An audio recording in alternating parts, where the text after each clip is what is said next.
All right, let me get a drink.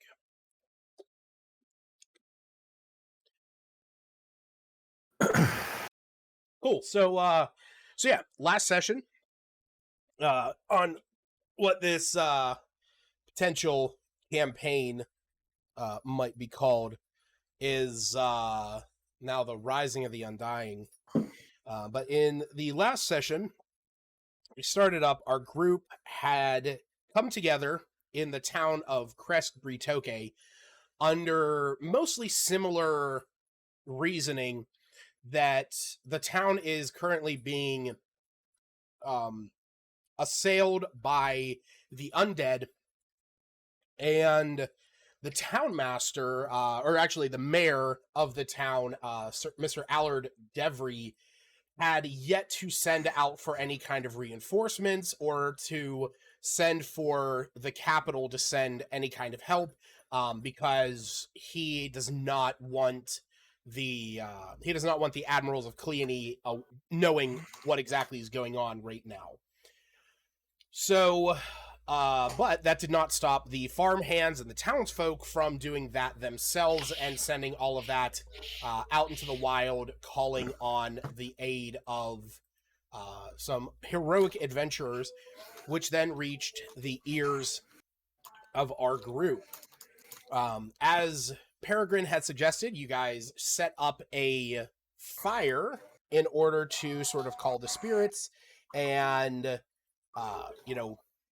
get a little bit of relief for the evening. And while that was going on, the group was able to talk amongst themselves, where they did talk to the priest of the town, who informed the group that back whenever he first got to the town a few years back, he had talked with those who cared for the crypt on the outskirts of town in the direction that this rot in the fields had been coming from, and that the direction where it's coming from is the location of the crypt of Kelimvor, or the Temple of Kelimvor, and he is concerned that possibly the seals that keep the undead, or that keep the spirits there resting, have been damaged in some way. So that is his biggest concern, is that the town, or that the crypt has been damaged in some way, which is now allowing the undead to come out, and also allowing the rot to come out. But he said that was, or he did not really say that was that reasoning, because that's not really something that he could put his finger on. And as you were talking to him, that is whenever you heard the shout and scream of one Cletus, no last name, who came running into town shouting that the farmhouse out in the fields was currently being attacked by the undead, and that he tried to get away without attracting the attention of the undead, but had failed to do so, and inevitably drew in an entire horde of zombies into the town, which you guys stepped up and were able to handle, especially thanks to Peregrine's Turn Undead ability. And as the undead were turned away from the town and sent out into the fields, and the others killed that were not turned, the townsfolk had rallied together, grabbed a few pitchforks and torches, and the priest had asked you guys if you would mind heading out to the fields to see about the farmhands there. And Monty had said that he is going to stay behind in order to try and rally the townsfolk together and use his abilities better there. He also got his ass handed to him. So that's where we're going to pick up. You guys are currently in the town, and I believe Peregrine said she needed about 10 minutes to get ready before taking off. So Let me know what you guys are doing in these next 10 minutes.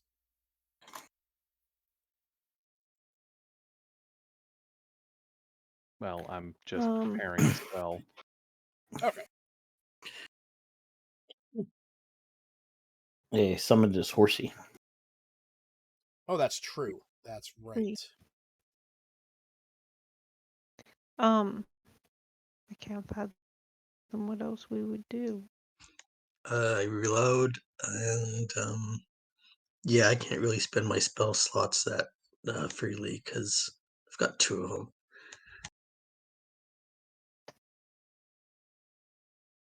Yeah, we only had that one battle and no need for any sort of rest or resetting any of that stuff, so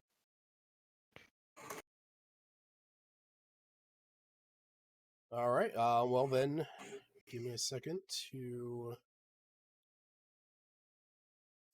move everything. I mean, I guess what?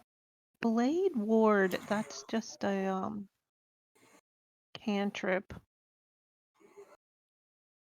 Mm-hmm. I would imagine Willow would try and protect herself casting that periodically. How long does it last for? 1 round. It lasts for 6 seconds. As we walk closer to the field of zombies, so she would be trying to at least. It doesn't last very long, does it? It doesn't. So are you going to be continually casting that because it only lasts 6 seconds? Because keep in mind, it is verbal and somatic, so you do have to move your hands and speak an incantation. A minute. Nope. In my head. Honestly, I hate to say it, Blade Ward is one of the 5 worst cantrips of all time. Alongside the original True Strike, Resistance, and Spare the Dying. Well, it read better than I thought it did. I think I skipped over the next turn part and was like, resistance against these things seems helpful. I will say the only thing that would ever make that one better, at least in my opinion, it needs to be a bonus action and it needs to not have a range of self. If you could use it on even other just people, dropping the range of self, if you've got somebody who can taunt. Yeah, exactly. If it was take away the self, make it touch. You could use it on yourself. You could use it on an ally.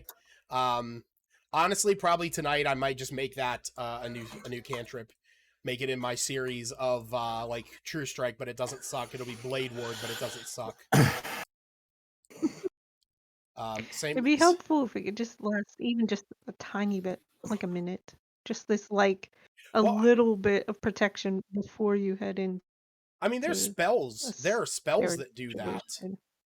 Is a spellcraft or arcana a thing? A skill? Arcana is, yeah. So what I used to do, and sometimes I have a friend that's next time we play, he wants to play a wizard just so we can do this kind of thing. If she can, succeed a check, she can, augment a spell. There used to be a wizard subclass called the College of Innovation or something like that had exactly that. You could augment spells by using I forget exactly how exactly it worked, but you basically had like a number of points and you could use them to augment spells either by and it was kind of like sorcerer invocations where you could extend the range, make it a bonus action, or change the damage type and stuff like that. But it was a UA thing and they never put it back in. So okay. But Peregrine, you cast this spell, you summon your horse, and the rest of you start to, as you do this, you guys start to make your way over to the edge of the town, where you see that the townsfolk have already sort of congregated over there, watching the undead retreat back into the fields as they are starting to take bits and pieces of wood and some of their own market stands and stuff like that to build up defenses around here. You see Monty over there. He's he's moving a lot heavier things than the rest, and you see the priest is standing there, sort of reliving his younger days as he's casting spells, revitalizing the town, and trying to bolster on his townsfolk.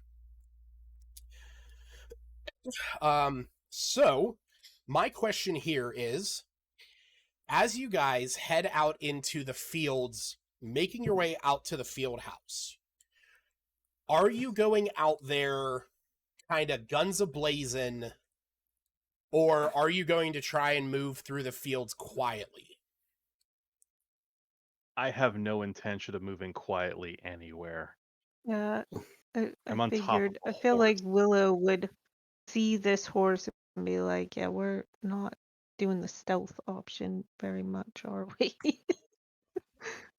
Yeah, I can't outpace the horse, so there's no way I can go ahead stealthily. So I guess we're Yeah. just going in cavalry charge. Alrighty then. So then what I mean, the rest of us can be stealthy while he draws the attention. If I move stealthily, and he's moving on a horse, we'll be halfway there when he arrives. Exactly. He gets there. It's overrun. You guys show up. It's like, oh, shit. All right. Okay. So if you, yes, go ahead, Stacey. I was gonna say she has something prepared. I was choosing between a dagger, which is pretty close, and I guess firebolt. Like if something seems to charge at her or attempt to, yeah, Okay. come at her and get too close. So which one are you preparing? Because they're vastly different. Because Just firebolt. okay, I just wanted to know, because anytime that you prepare a spell or cantrip, you are essentially casting the spell and having it ready. Because like I said, kind of the same reason why I was asking if you guys were moving in stealthily, because you would have to have the spell cast. So you're essentially holding a bolt of fire in your hand at this point. Which means there is, and I guess I should ask this, Tor, are you picking up your torch that you threw into the street? I mean, that's not really a torch per se. It's like a stick of wood from the fire. Well, I mean, we could say that it is acting as a torch. Not only that, but you also have torches in your inventory. Yeah, I've got 10 torches in my inventory. So if I was going to use a torch, I'd just use an actual torch. Which are you doing, sir? I would probably do so because we will need to see when we get there. So okay, cool. Would lightning dart make like a visible light too? Lightning dart? I mean, a dart of electrical energy is what you are creating. So, I mean, if you the thing that I've always gone by, and if you look in the DMG about readying actions, you are casting the spell, which means you are creating this effect, and then you are throwing it.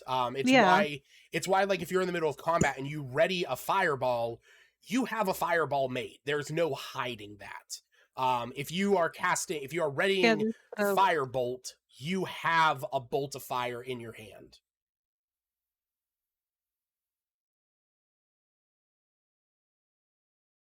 They must have made it different from like Pathfinder and 3, because in that, when you prepare to spell, like if somebody does, I'm going to prepare this, and if somebody does this, then the spell goes off. Their flavor text was you cast the entire spell except for like the last word, and you're holding that, and then you fire it off when the reaction goes through. Yeah, it's it has let me see here.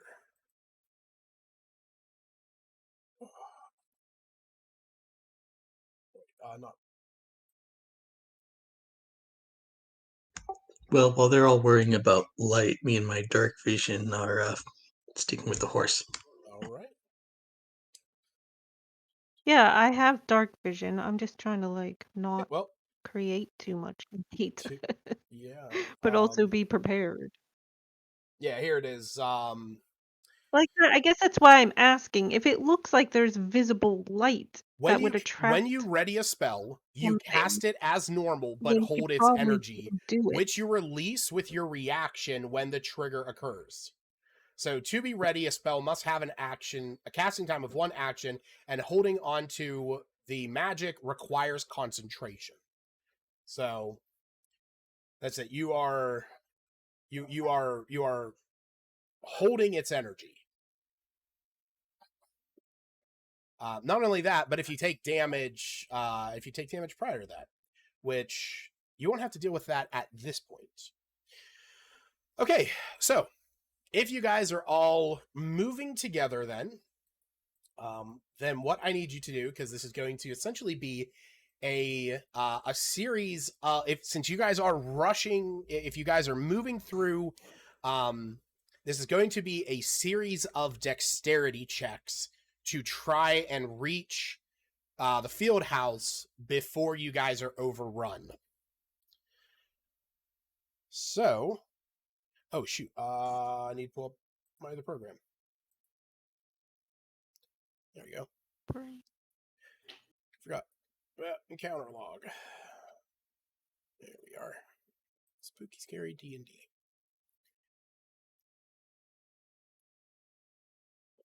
All right, cool. So, what I need you guys to do is, anyone that is going through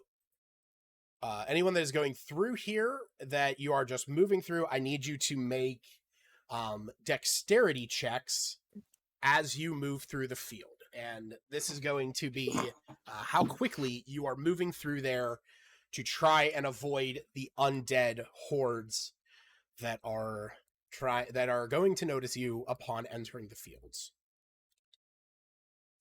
Oh, I forgot to ask. I think I cast Protection from Evil and Good previously. It lasts for 10 minutes. I presume more than 10 minutes. Oh wait. Yes, more than 10 minutes passed. More than 10 minutes She have passed. called her horse. Yeah. Mhm.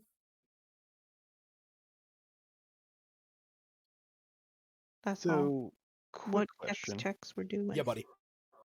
So since I'm on the horse, am I rolling my dexterity or the horse's dexterity for the You are rolling the horse's dexterity. So with that in mind, you have a war horse, which means your dexterity bonus is a +1. So you'll just need to roll a d20 +1. All right.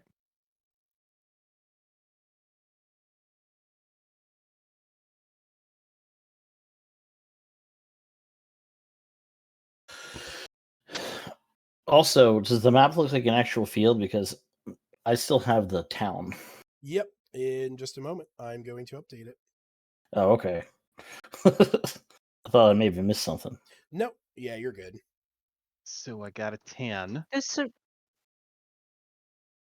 Does survival change anything?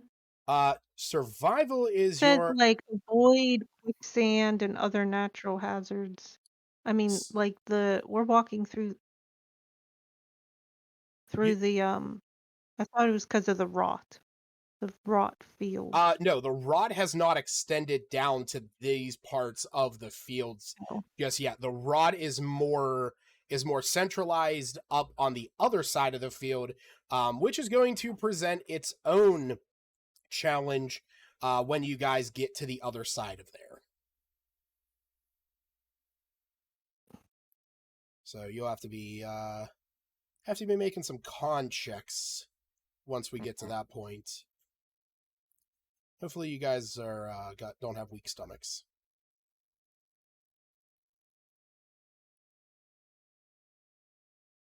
It's all right. All right, so let's see these dexterity checks. Now that I got them finally the map loaded because they just updated this app. Tor, I need a dexterity check. Alrighty.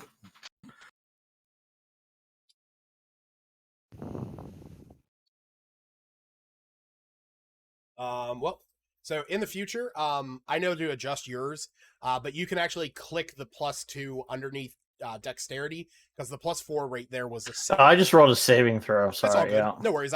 We'll just subtract 2 Yeah, from that. it's only a 10. Okay, cool. Yeah. Well, there's perfectly fine. So we got an 8. Okay, cool. As you guys start making your way into the fields, you see that the undead are shifting through the crops here. The wheat is kind of moving and collapsing wherever they stroll.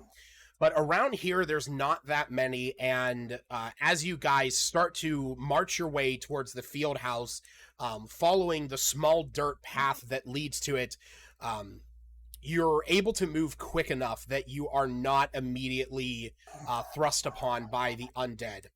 I need everyone to make me another dexterity check. At this point, if you guys want, you can... I don't know if any one of you has... Never mind. I was thinking of somebody else. Oh.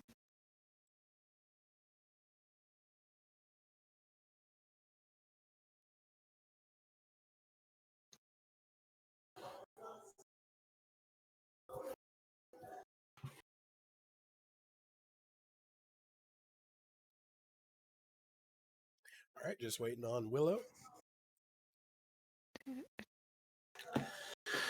I thought I clicked it and then some pop-up came up. Oh my god. It landed under the little dice image in the far left corner. I didn't see what I rolled till it popped up. All right. So, as you No, I guys... clicked it and some table came up instead and I didn't know what I did wrong. Never done that before. All right,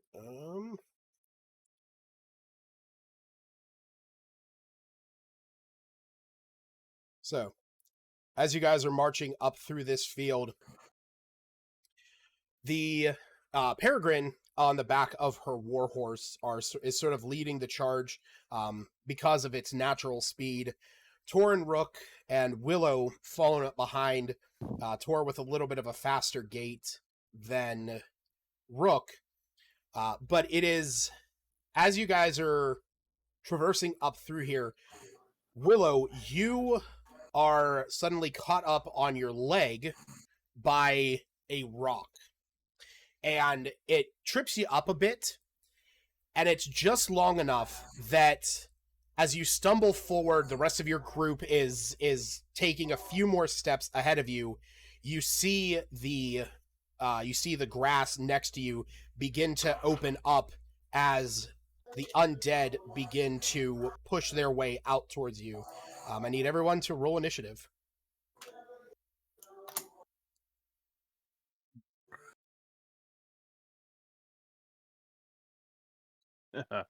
Not great.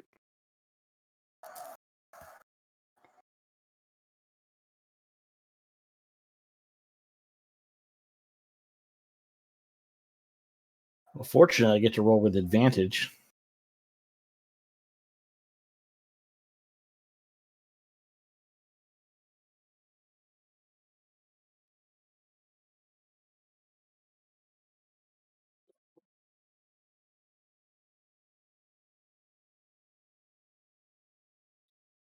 What was your first roll, Tor?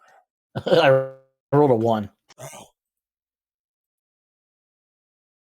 And you got another one. Oh no. It looks like a 13 on my screen. It's This- actually both of them are flashing. The 1 and the 13 were flashing on the die. How the Really? hell does a die roller land cocked? That is weird. It All took right. some real physics into that coding. So, as this happens, like I said, you see about 5 or 6 zombies burst out of the wheat next to Willow as she stumbles forward. And we are going to start initiative with Rook, top of the order.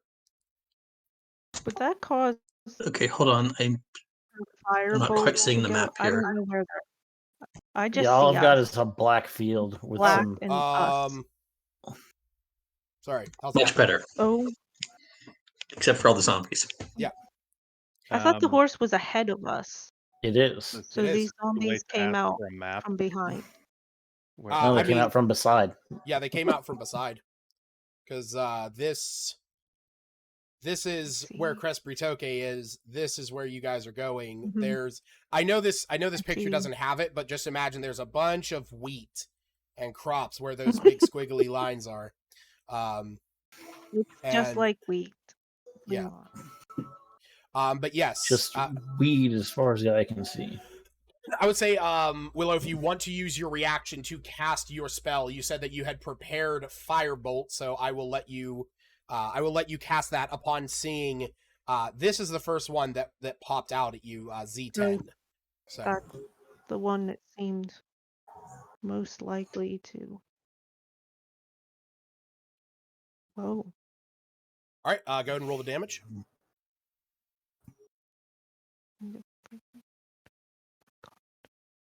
Yeah. Ugh.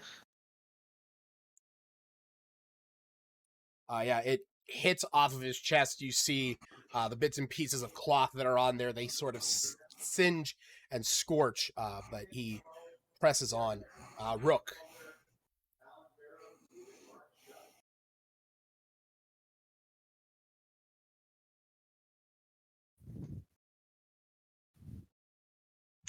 All right. He casts True Strike, but it doesn't suck and opens fire. Okay. Same target. All right.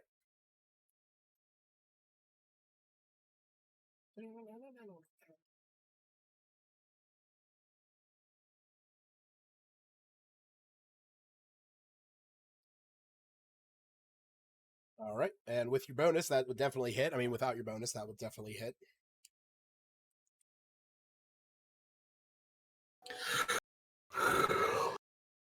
All right. You shoot him, and you blast his head off.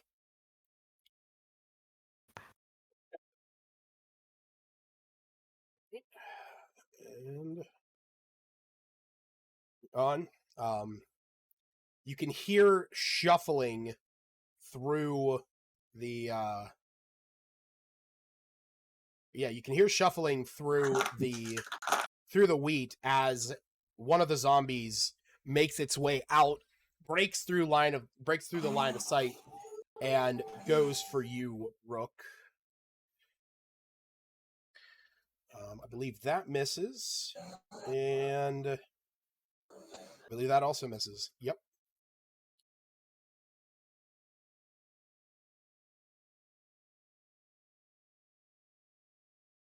Coming out, breaking into the pathway, seeing the light. This one is going to go for Tor.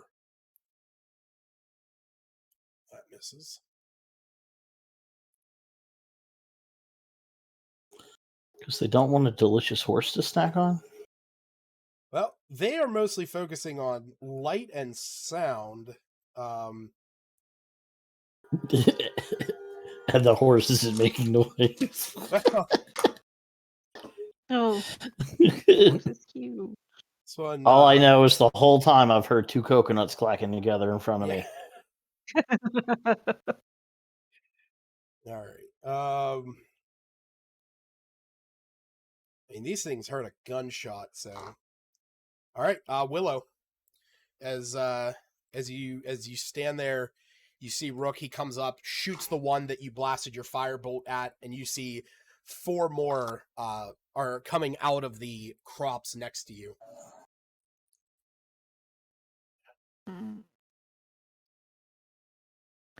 Keep thinking Dragon's Breath was a first level spell, but it's not.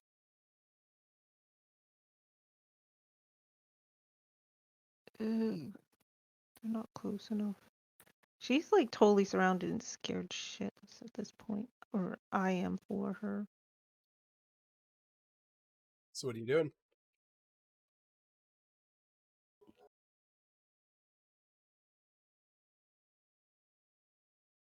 I need to cast Dragon's Breath, I think. Okay, so are Take care of that wheat. you casting it on yourself and using your action to spew the energy?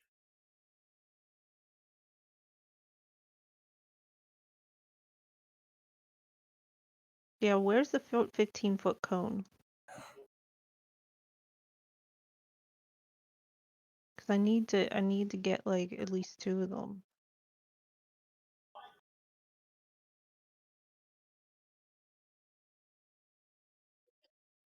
Right there. So this is where you were sitting at first.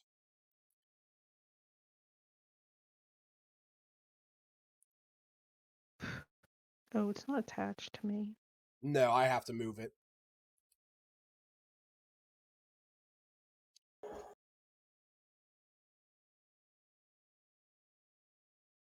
Yeah, if I can get 2 of them. Which 2 do you want it to hit? 4, 5, or 6? You could either actually you could get 4, 4 and 6, or 4 and 5. 4 and 6. Okay. All right. These boys got to I need make to cook something. dexterity saving throws, and you need to roll 3d6. Yep, those are both fails. 3d6. Why do I think it was something else?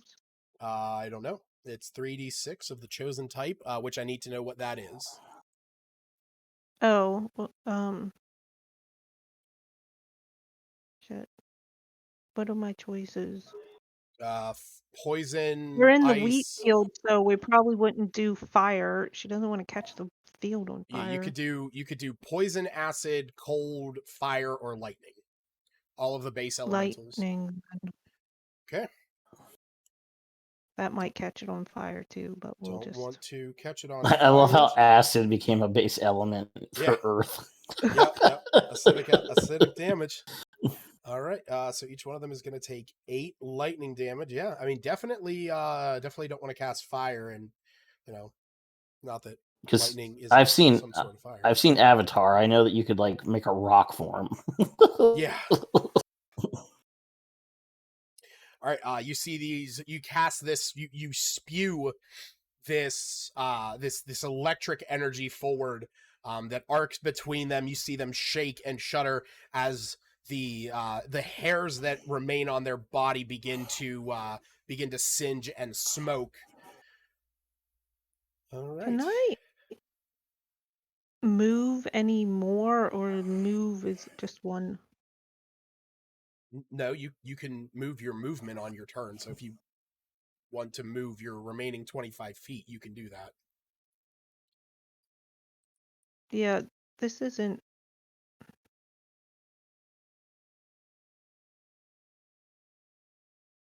No, I want her to get out of the way. I don't even. There is no out of the way, is there? Yeah, I mean that's as close as you could move towards the rest of your group.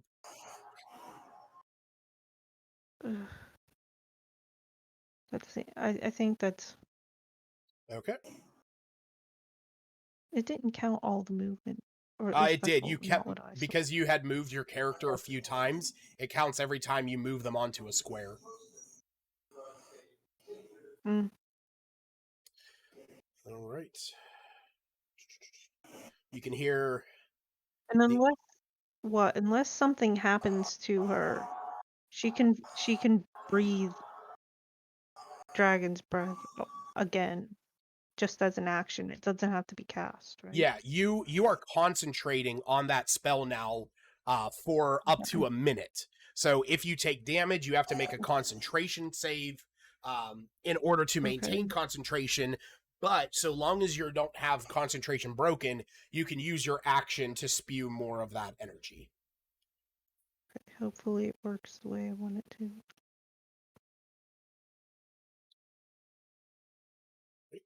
Freaking following me, damn zombies. Yeah, and I was going to give those ones a little bit of reduced movement because you zapped them, but they were still close enough. All right, Peregrine, you are back your horse, and you can see from your advantageous height all of these dark spots in the wheat moving closer to your group, coming towards the light and the sounds, and even back further beyond there, with the moonlight casting down. You can see that even beyond this field, there is, or even just beyond where you're located, you can see more dark spots out in the wheat starting to edge closer.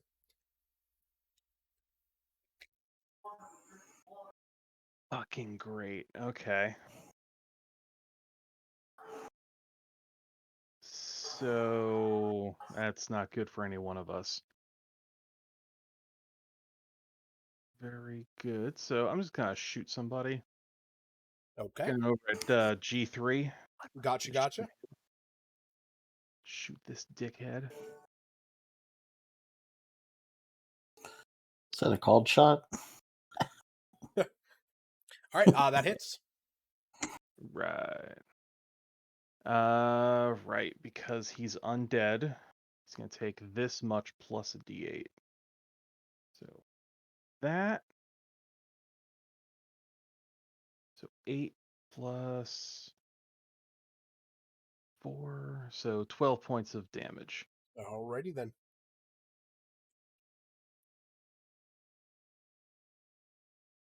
See, it takes a shot. The weapon has burned a hole into his chest. Let me see something. Oh yeah, and that creature has disadvantage on saving throws until the start of your next turn. Yep. Well, I mean, that's my turn. Well, yeah, there you go. Much anything else to do. All right.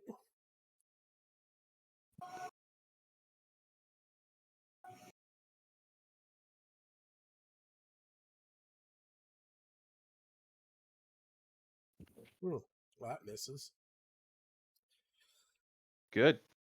They I don't know what it surrounded is, me. but I walked off, and Well, now it's worse. It was one of the zombies had moved up to attack Willow, but unfortunately the attack missed. See, unfortunately, what? Yeah. With the sound of the shotgun ringing out. Oh shit! I actually need to see something real fast. This one.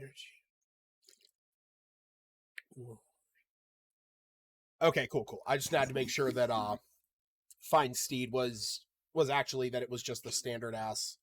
No, it's a horse, not an ass. Yeah.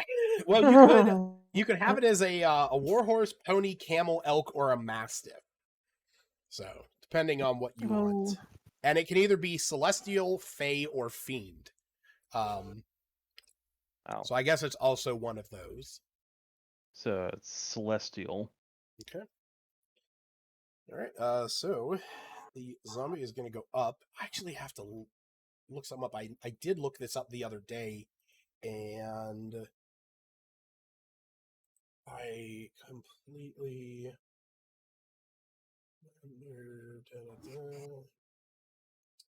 Initiative. Okay, here it is.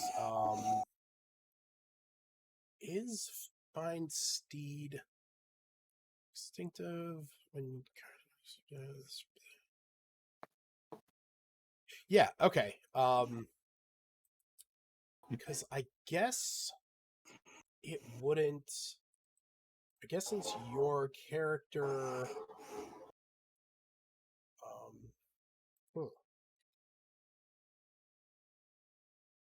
Fuck. What exactly are you looking for? There's a feat known as Mountain Combatant, which is you can force an attack targeted at your mount instead of you. And I just had to verify that attacks are made against the mount.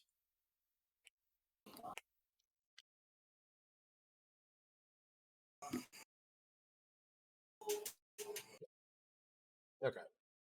Yes. Okay, cool. It is only that if a creature has reach that it can attack. Or no, actually, I guess no. That's just comment. That's why I never liked whenever somebody actually has a horse and uses it.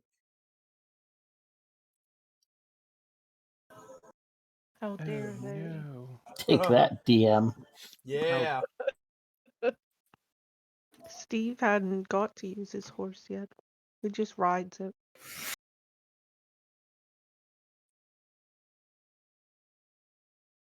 Okay, it doesn't actually say. So yeah, I'm gonna say that both of them are accessible targets. So this guy's going for the horse.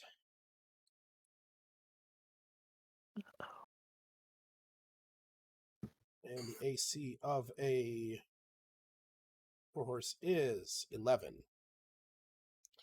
All right, so that is one hit.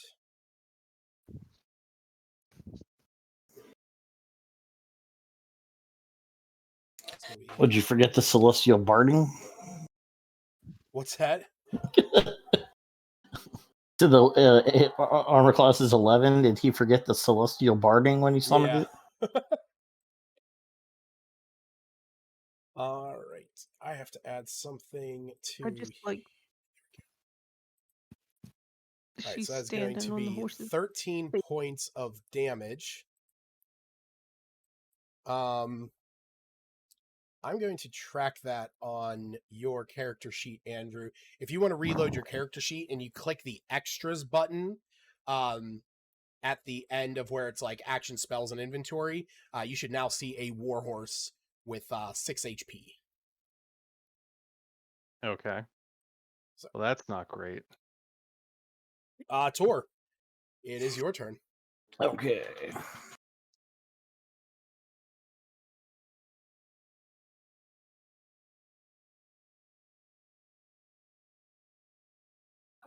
Why can't I move my guy? Did you make sure that you selected your token up in the options?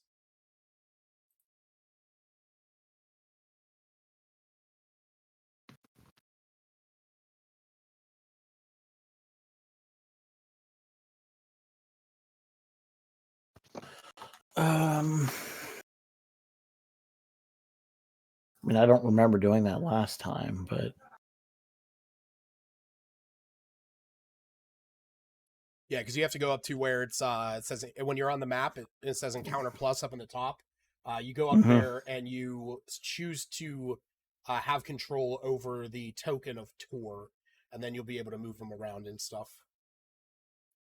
yeah, where do you see that? If you're looking at the map in the top left corner. No, I see Encounter Plus, but it says Settings, About, and Reload in the drop down. Yeah, go to Settings, and then there's an option for Token. Oh, you know what? This does seem familiar now. Because I made the joke about taking control of Peregrine last time. Yes, yes. You did.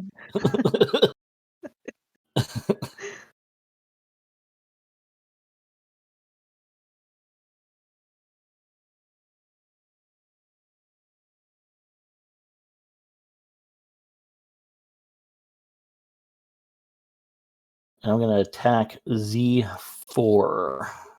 Okay. Blinking.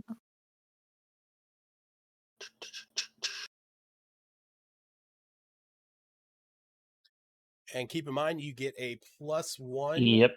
Yep. Ugh. Terrible. Or is it going to turn? Is it going to turn?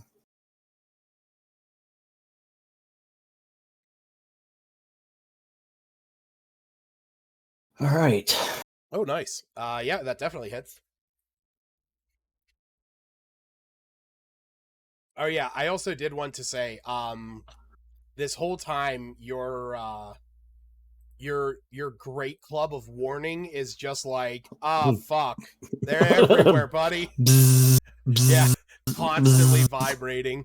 Max damage. All right.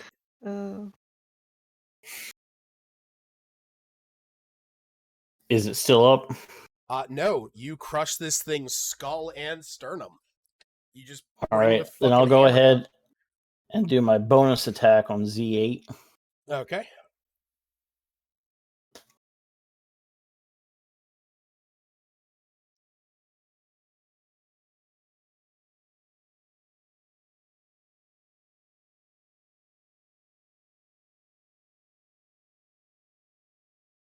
And next round, my armor class will be 17 now.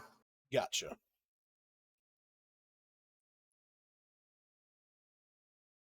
God damn, that's a spinning fucker. It went from a 20 to a 2 to an 8. Looks like it's gonna.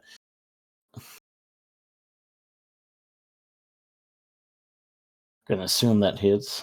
Yes, it does. The funny thing is it did that thing where it was cocked again, and the 10 and the 8 were flashing. Oh god. I don't know why that happens to other people so much more than it ever happens to me. Also, max damage 8. All right, nice. You clobber this motherfucker, and he's bloodied, but he's still standing. Standing strong. Stronger than he's ever been. All right. This guy. This guy. Oh my god. It's a miss.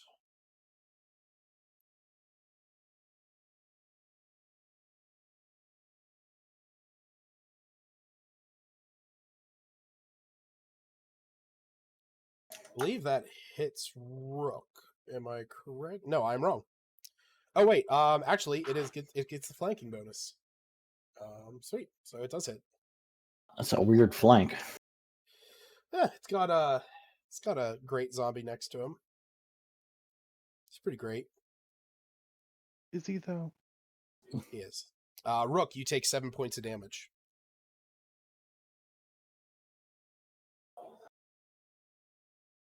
All right. And we are back to the top of the order where it is Rook. I thought in 5e flanking was just advantage on your rolls. So flanking in 5e is actually an optional rule that they don't have any kind of like if you want to use the optional roll, you can do where you have advantage on the attacks as long as you are on flanking positions. So you have to be across from one another. I personally have never liked that flanking roll because advantage is just so fucking powerful. Not only that, but it, at least to me, it kind of makes a lot of rogues just massively OP, because as long as they get within that like little space of an enemy and there's somebody on the other side of them, they're constantly able to dish out sneak damage, even though some of them can just do it all the time anyway, but it's certain classes. So I use one where if you are engaging the same enemy, then you get those +1, +2, +3 bonuses, because it kind of incentivizes this more like focusing of your attacks and being there to defend your allies, kind of a, more of a mentality. Plus it also just makes enemies far more dangerous because enemies like to gang up. But yeah, Rook. So these things seem to be responding pretty directly to sound. Sound and sound specifically, like sound is what really brought them into this area.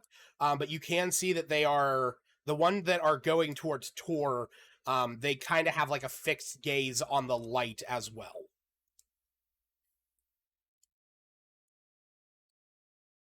Okay.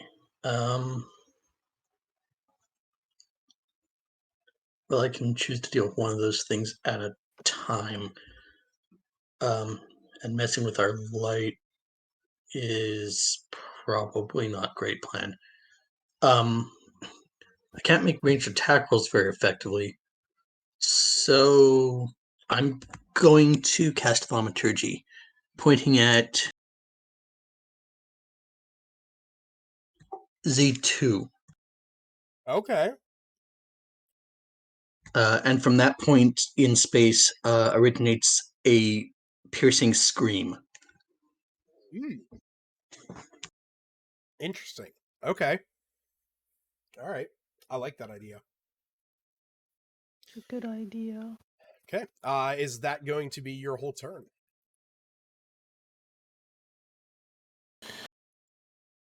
It's funny because I was going to say if we could find some way to create a lasting sound without being near it, we could possibly draw the zombies away from the farmhouse. Unfortunately, I can only make instantaneous sounds with that spell. Unless I use it to amplify my own voice, in which case I could lead them away, but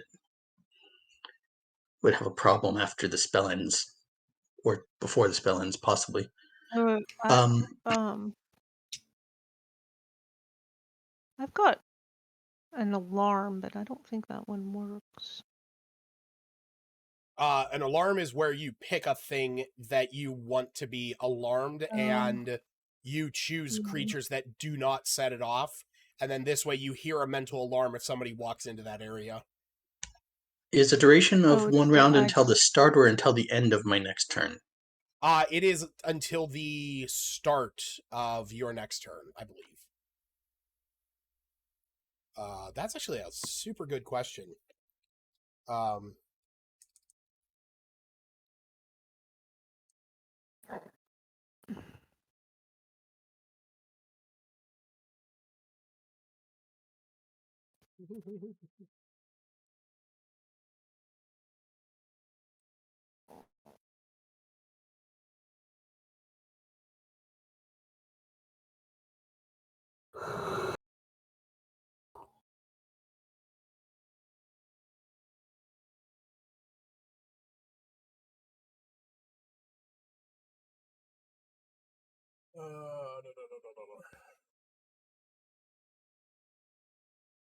What does the spell specifically say?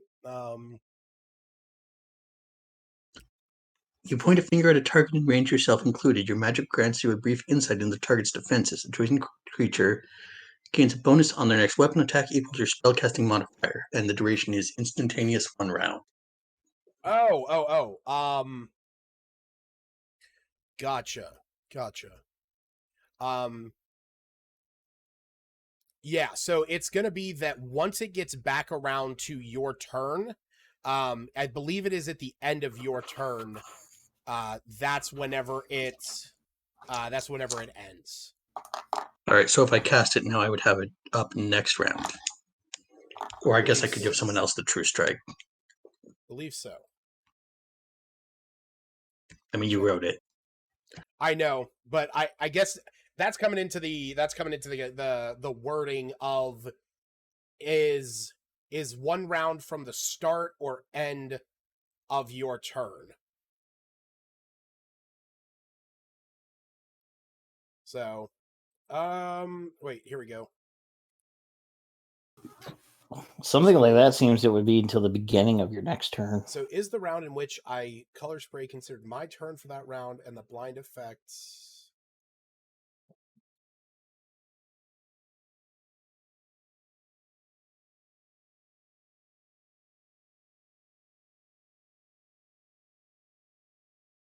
You know what?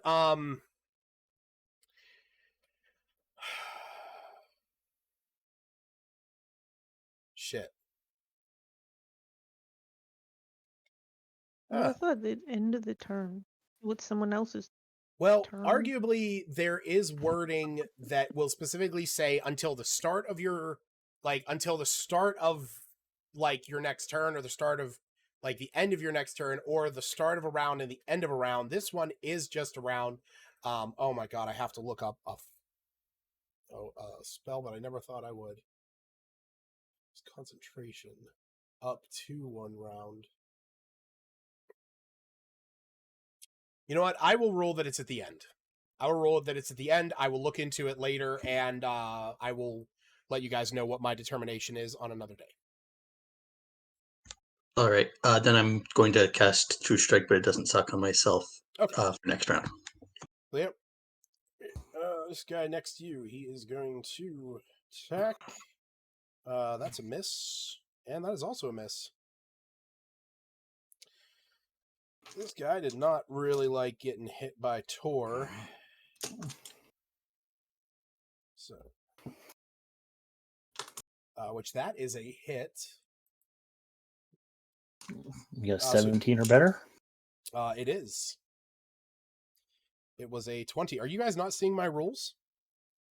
No. No. No. Oh, what the fuck? What is going on? See Wait, hold rolls. on. You just did a slam attack and some damage. Whatever you did just Yeah. made the rolls come up on the screen. Oh, that's really weird because I went into my dice roller and it was already on public mode. Yeah, sorry about that. I thought you guys could see. Yeah, it's not trying to lie to you guys, but yeah. Yeah, so like I said, Tor, you are going to take 6 points of bludgeoning damage. And this guy did not like being shot. But these guys are babies. So, yeah. Okay, so that's a critical hit against Peregrine. And this one is going against Peregrine. So, and Stacy knows this, but if you guys checked through the Session 0 stuff, the way that I do critical hits is that we take the dice pool that you roll and you get the max of that. So that's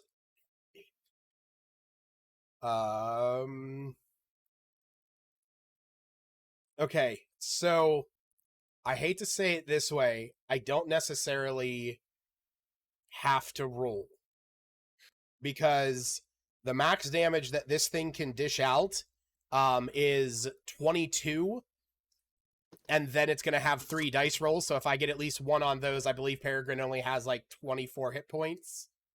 23, so yeah, she's unconscious. Okay, so Peregrine is now down. Oh my god. As you see, this zombie comes up, basically clobbers her in the side, sending a necrotic wave through her body. As you see, her body goes limp on the back of this horse that is kicking and whinnying at the sight of the zombies. Poor horse. The horse doesn't know to run off and save its Willow, master. it's your turn. You got zombies surrounding you, and Peregrine is now down. Freaking 12 decided to get closer. That's exciting. Initially I was gonna breathe fire at, or lightning, 5 and 6.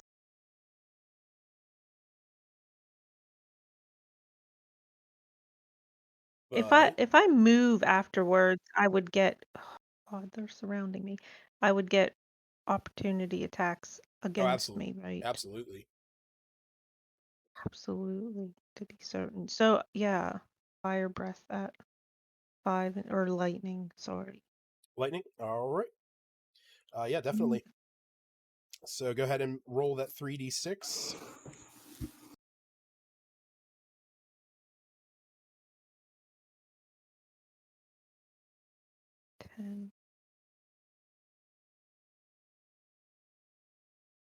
All right. Yeah, your lightning breath is able to drop both of these.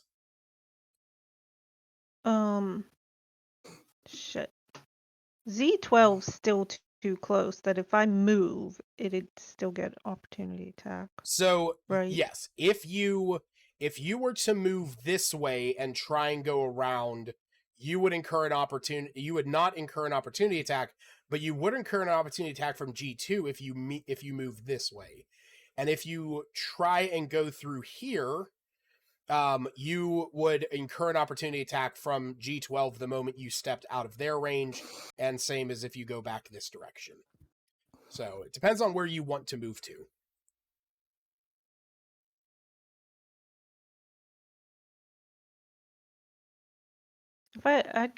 If I go straight up, then it'd get past Z8 too. There's no way of avoiding an opportunity attack. No, I mean, you really can't avoid an opportunity attack.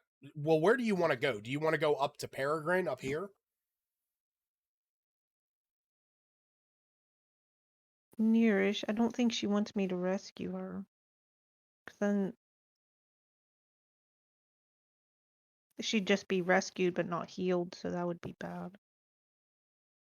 So what are you going to do?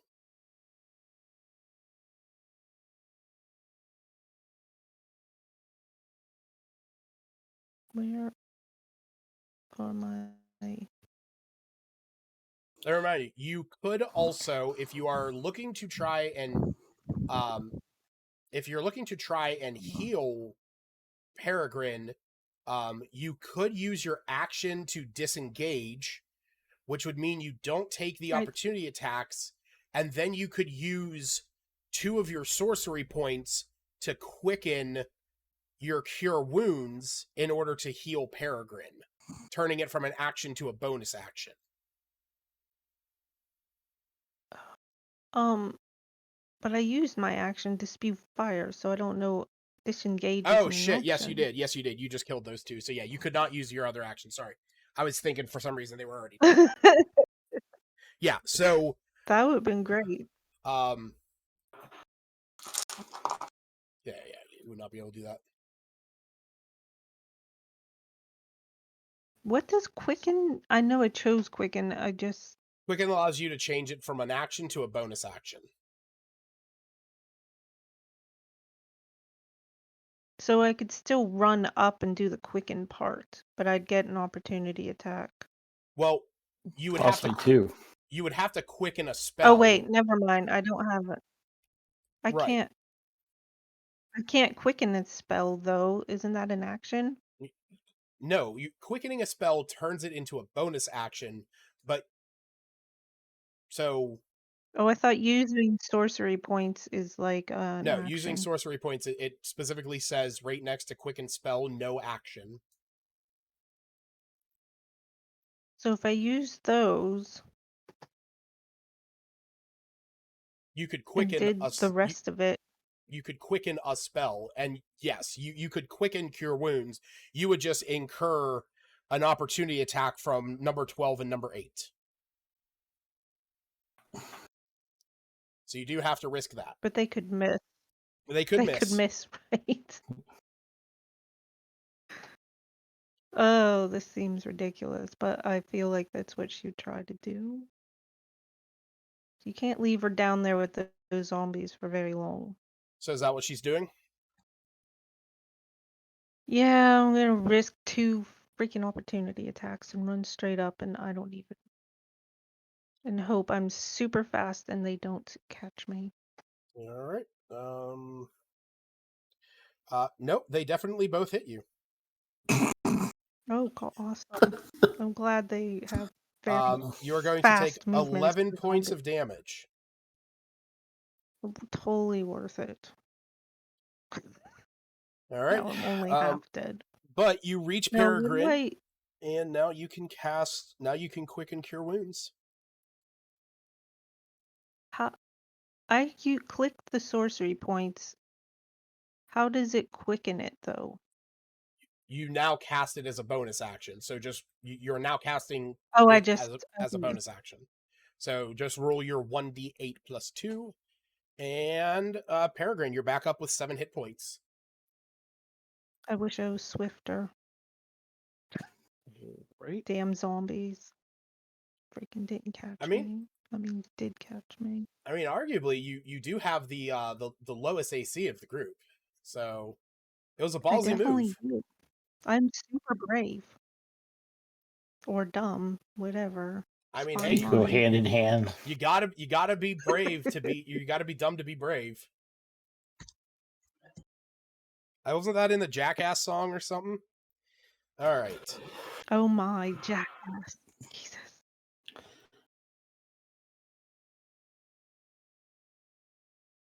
So they're not paying any attention to Z2 here? Did you already cast that? Yeah, it was shit. I'm standard sorry. action. My bad. Yes. Sorry. For some reason, I thought that was just like a thing that you had mentioned that you were going to do. No, sorry.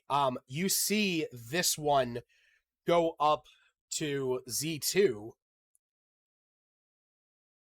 and hearing this scream coming from it, you see Z2 is kind of looking around itself and like swiping at the air, and Z1 is going up and takes a swipe at where it thinks it hears the sound, hitting Z2 in the process.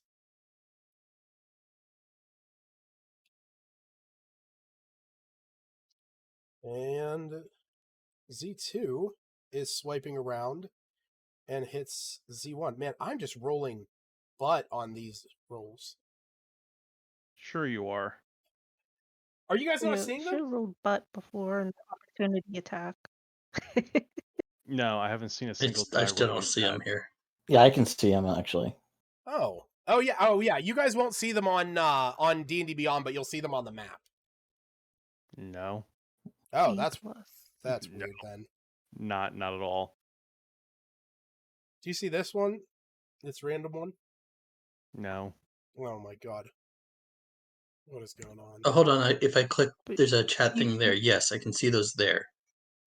Yeah, do you have a little chat bubble with numbers on it, red numbers by it? Oh, yeah.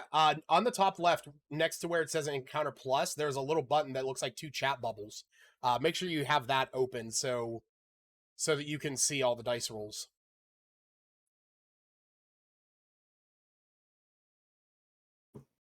All right.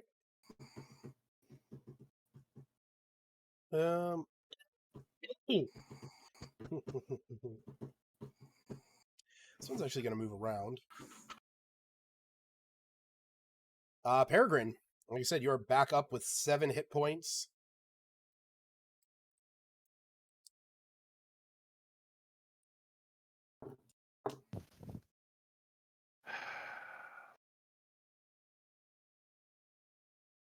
get on your horse right away. If I do that, I'm gonna get hit by 3 people and then die again. You could I disengage. know. You could use your action to disengage, and that allows you to move without incurring opportunity attacks. Okay, how far can I move? You can move as far as your horse can move, which I believe is 60 feet. So Oh man, you moved could pretty far. you could effectively move out of the range of these zombies that are around you. Okay, reach down and grab Willow. Bring her with you. Sling her on the horse. I believe that would be under the action of interact object. Yes, help her. So unfortunately, sure would not be able to disengage allowed. if that was the case. Also, I have a strength of 8, so I'm not picking anyone up.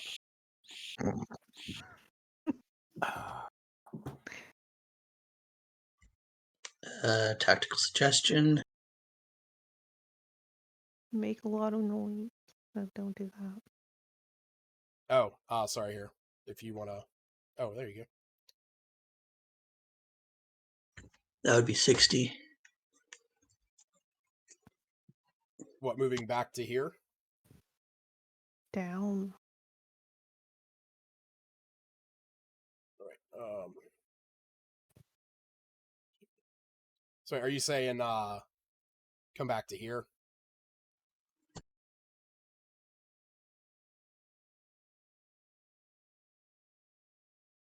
I'm not seeing that one.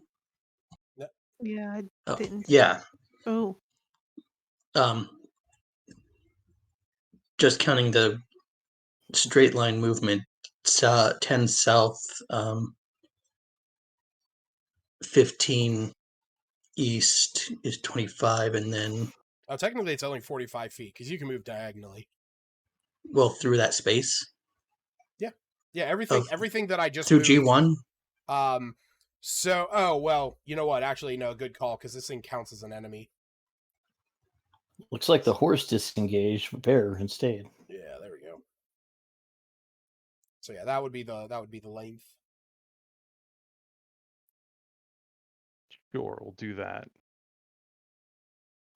Although it does kind of leave Willow hanging, so I'm not so sure about it. Oh, here's the thing: those two zombies there. If I stay, I die. If I leave, she dies because those things are going to kill her in one hit.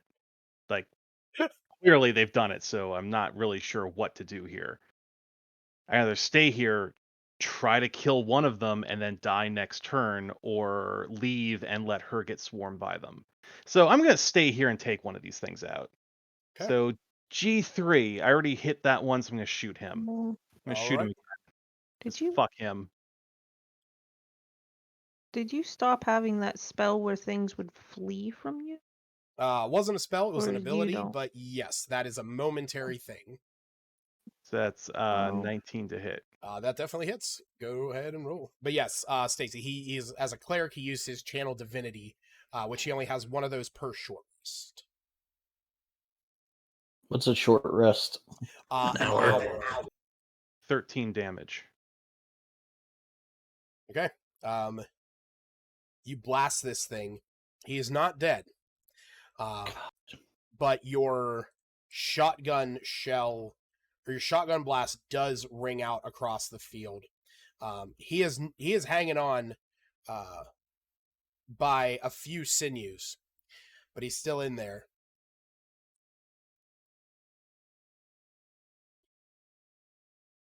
All right, so have G1 kill me or my horse.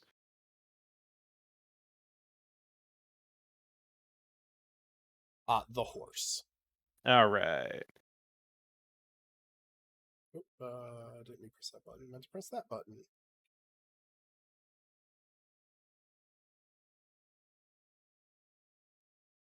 Well, would a 12 have hit Peregrine?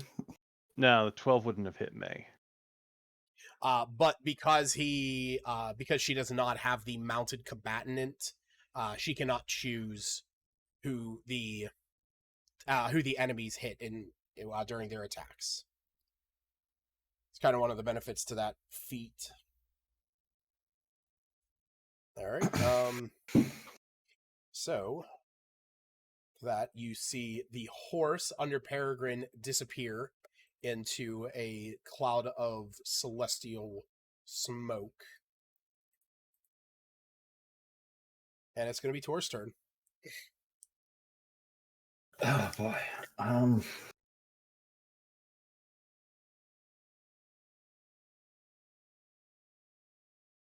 So I'm gonna go ahead and hit Z12.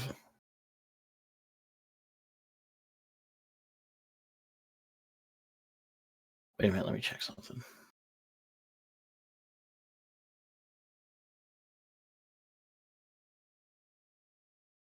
All right, I'm gonna spend a key point. Okay. And I can step of the wind, which allows me to disengage as a bonus action. Correct. All right, so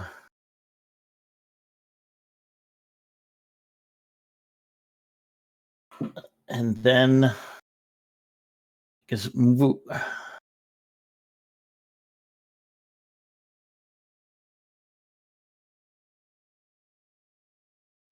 which is there we go. All right. And then take my attack action on G3. Okie dokie.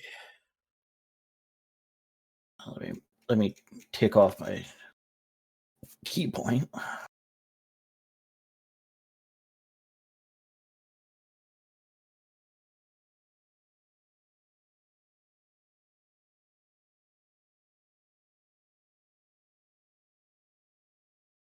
Oh, you mother. No, okay, good. It turned.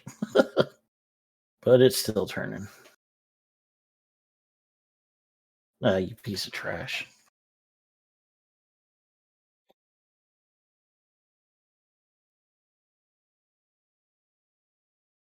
Unfortunately, that misses.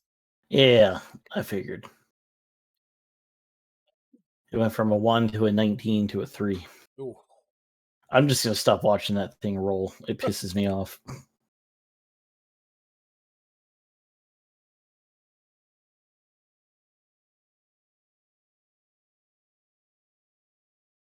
And that is all that I can do because I used my Right. bonus action already. Yeah.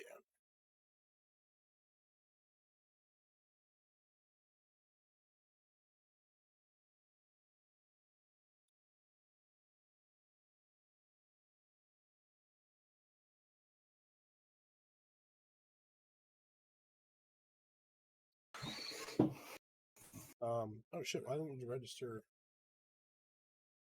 Oh no, wait, that's right. It was the other one that was gonna go there.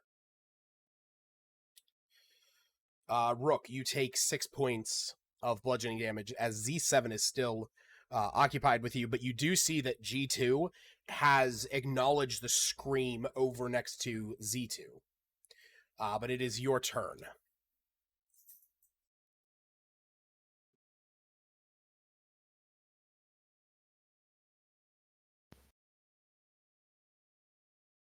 All right, then.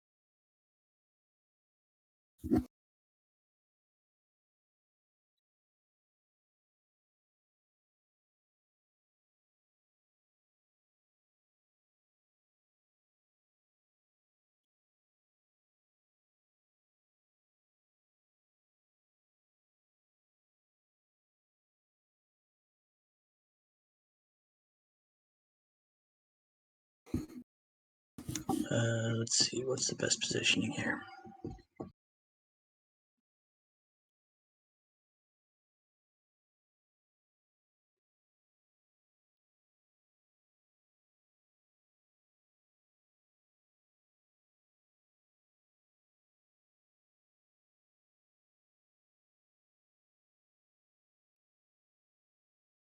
Misty step to there. Okay.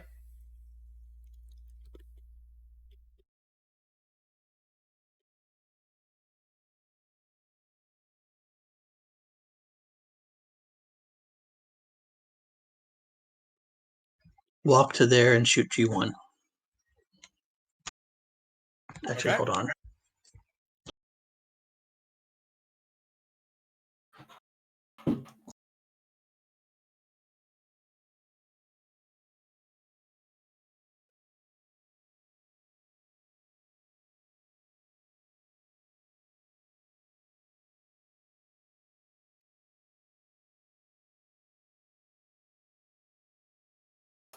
You're still within 40 feet there. Yeah, would there be a penalty attacking G3 if I were closer to be in range of it? So once you're out of 40 feet, then it goes to disadvantage and you cannot shoot anything outside of 120 feet. Okay, but if I moved to closer, then would G1 be providing cover or something? For what exactly? Gunshot. Wait, you said you were attacking G1, right? Right, I was saying if I instead moved to there, and would I be able to hit G3? Oh, I mean, no, I'm not like, let me see, 5, 10, 15, 20, 25, 30, 35, 40. No, he's still within range. So the only thing that ever comes with that is that, I would let you target him, since there's kind of imaginary crops around. It's like you already have you don't actually have an actual penalty. But no, I won't impose any kind of penalty on you as long as it's not outside that range. Yeah, well, at this point, I think I'm shooting out of the wheat onto the path. Yeah. But yeah, no, that's fine. So I just wasn't clear on what provided cover and things in terms of soft cover. Generally, it is that it either has to be something that is like obstructive enough to actually create natural cover, or a creature can hide behind another creature. If it is hiding behind a creature one size larger than itself, that can provide some modicum of cover. Just Right. curve your shot. Yeah. James Shouldn't be a McAvoy, problem. that This is shit. my packed weapon. Yeah. And I cast True Strike, but it doesn't suck. So yeah, So the Hexblade is guiding my shot. you actually would not be able to cast that because you already used your bonus action to cast. I cast it last round as my bonus action. Oh shit, that's right. Oh no. Okay, cool. Don't worry, we all remembered. Oh yeah, that hits regardless.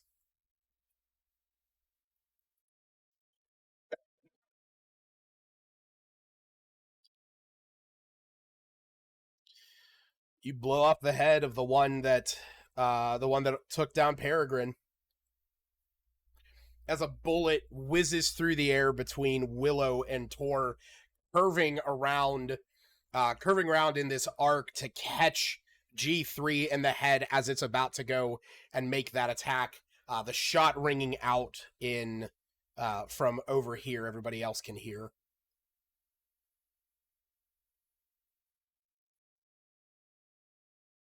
All right. This zombie down here is confused as fuck, but hears noise.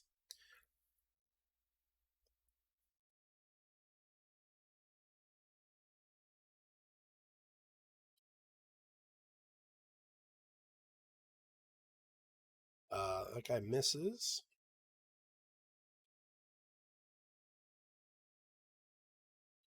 Willow, you would get an opportunity attack if you want. One just passed me. Yep. I was watching. Sure. What do I do with that? You get a weapon attack. So you can either attack with your dagger or your quarterstaff, whatever you would have had in your hand at that time.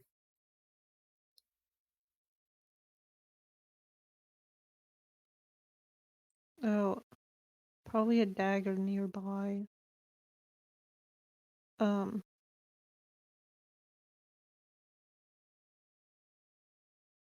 right, go ahead and roll the damage. Good. Those trees. Okay. Stabs this thing as it goes by, but it just keeps shambling off to that sound. And it's your turn.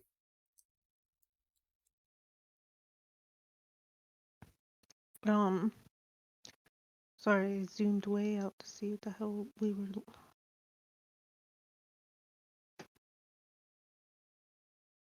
How does this G1 look? Healthy as a zombie. Like healthy as a zombie. Great. That's right. Well, I technically still have my dragon's breath.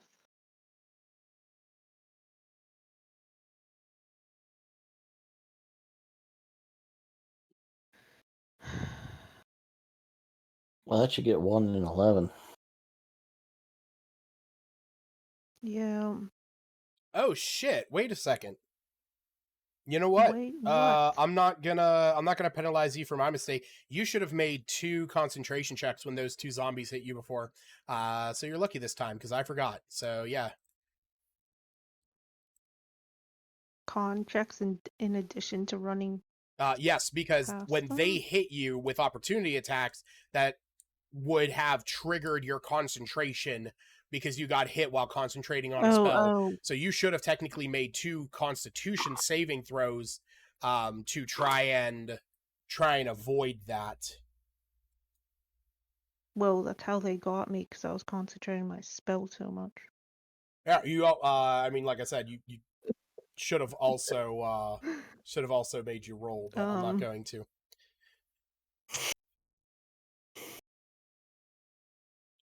So are you using your dragon's breath? Yeah. Okay. G1 On which and one? 11. Okay. Oh. Go ahead and roll the damage for them. Well, that's a success, and that's a failure. Okay. G1 is going to take the half of that.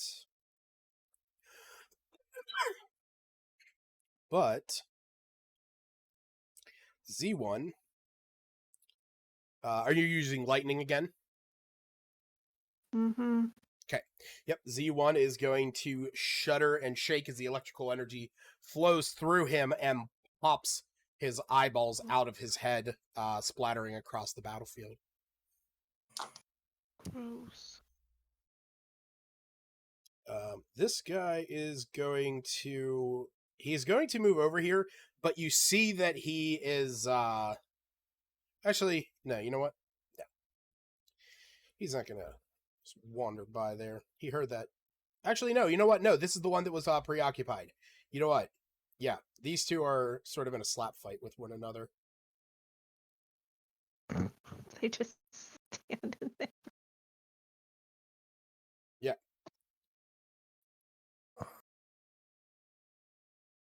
Those two are basically standing there just battering the shit out of each other as that... I know that scream was only instantaneous, but these two are still hearing it. Yeah, well, once they start hitting each other, it's Yeah. just a fight. Mm-hmm. All right. And this one... Let's see. We're going to roll a die here. And we're going to say high and low. Okay.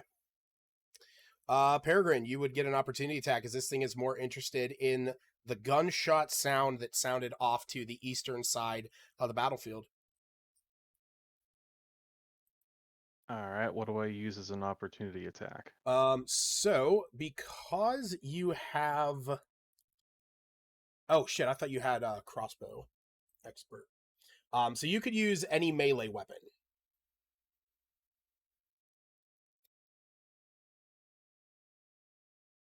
But I have a two-handed ranged weapon in my hands. Well, So no attack there. correct. Yeah. I Can't mean, even be like, I whack it with the butt of my Oh, because it will gun. do no damage. right. Because if I'm doing a basic unarmed strike, since I have an 8 strength, even if I hit him, I'm not doing any damage to him. So Yeah. move along. Oh.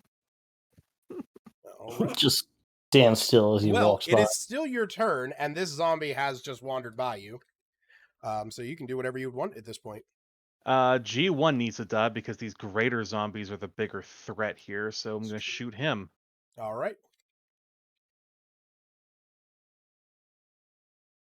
That's a That 14. hits. All right. Going to take And that it's much plus very another small. one. So, is it 23? All right, he's bloodied.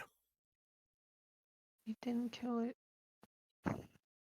He's pretty bloodied, though. It is his How turn, do though. we know when an enemy has advantage on us? Because I've got this restore balance. I don't know how I would I know would to use it for the I other would tell you weapons. if it has advantage, but none of these have any reason to have advantage on you right now. I didn't think so.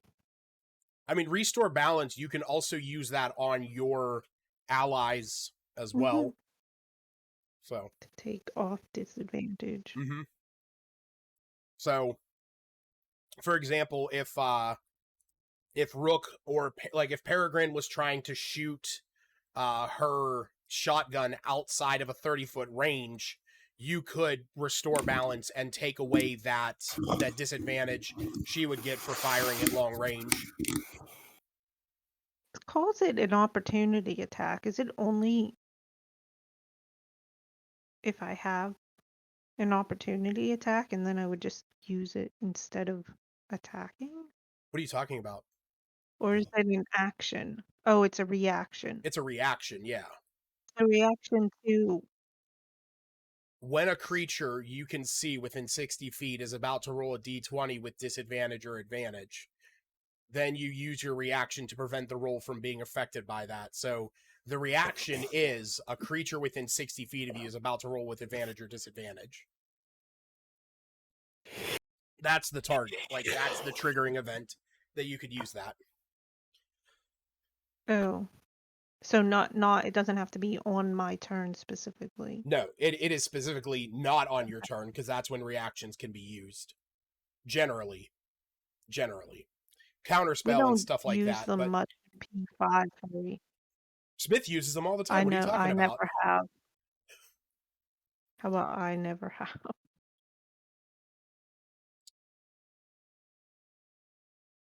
Ooh. Yeah. So I'm back down again. Unfortunately. Mm-hmm. Hold on, that one provoked. Yes, well, she already used her reaction on her turn to attack to try and attack the other one. Alright. So I didn't get another opportunity attack. No, you only get when one that reaction per. You get one reaction per turn. So it's that, or sorry, per round. So if you, like, let's say for example, you use an opportunity attack against one enemy getting away from you, and then 5 more rush past you, you can't touch them because you already used your reaction. Also, if you were to use, say, restore balance, you would then not be able to touch anyone with an opportunity attack because you already used your reaction. How much damage does he do?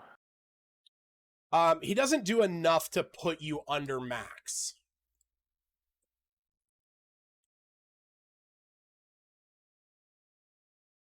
But you're not instantly dead. Easy you say that. What action is it an action to administer a potion? In my game, it's a bonus action. I run potions To someone else? Yes. So if you want to give somebody one, because like potions are very specific with that role. So like other things would be, the use object action, but potions specifically are bonus actions in my game.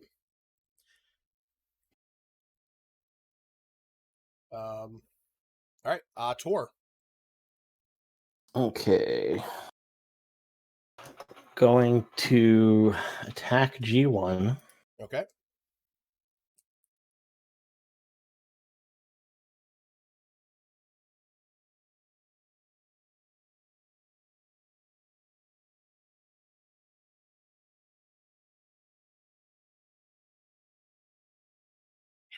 I rolled a goddamn 3 last time. Is that what you got again? Oh, that's rough. Do you want to use anything with your bonus action?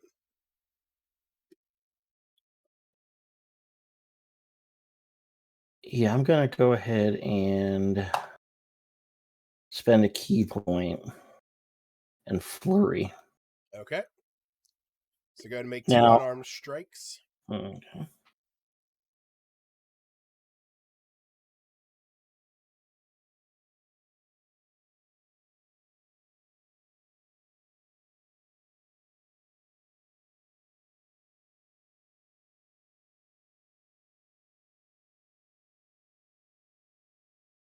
Just fucking stop already. I don't know why yours takes so long. It's crazy. All right. Unfortunately, that also misses, but you do have another attack. Yep.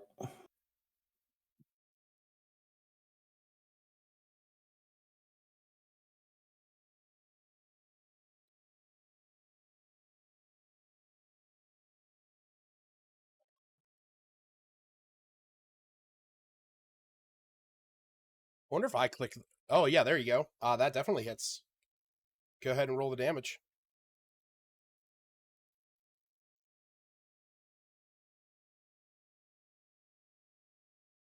Looks like it's going to be 8.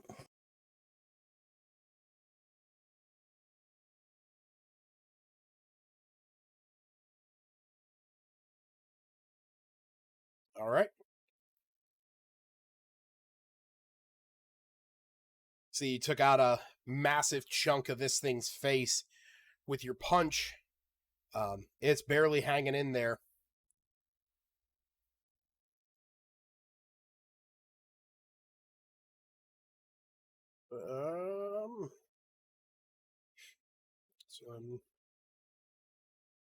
That's gonna hit Tor. 7 points of damage to Tor.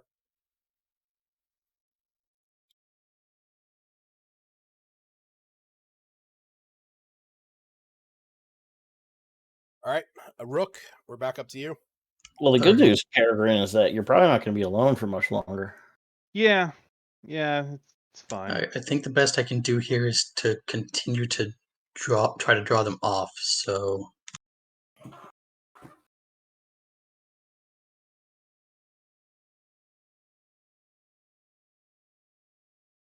taking the opportunity attack. Okay. That's a hit. You're going to take 5 points of bludgeoning.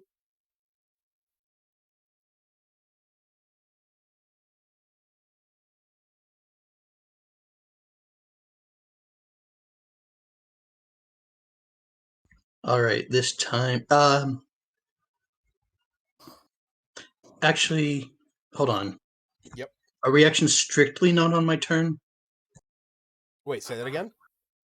Are reactions strictly not on my turn? No, reactions is as long as whatever. So your reaction, one of your reactions is Hellish Rebuke. You can that can be done on your turn. It's just anytime you take damage within by a creature within 60 feet. Yeah, I'm gonna trigger that. Okay. So go ahead and roll your 2d10 because he fails. Oh yeah, 3d10. There you go. Oh yeah. Yeah, that guy. So you don't take any of that opportunity attack damage. Oh wait, no. Yes, you would.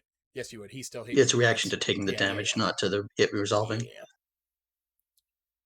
But I then cast Branding Smite as a bonus action Okay. All right. So and shoot G2. G2. Okay. Go ahead and roll the attack.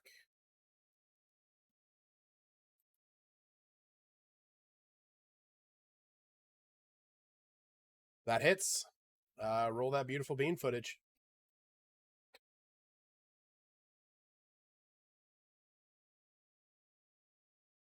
All right, and just remember, it's also going to take. Yep, there you go. All right, And that's Radiant. that is radiant.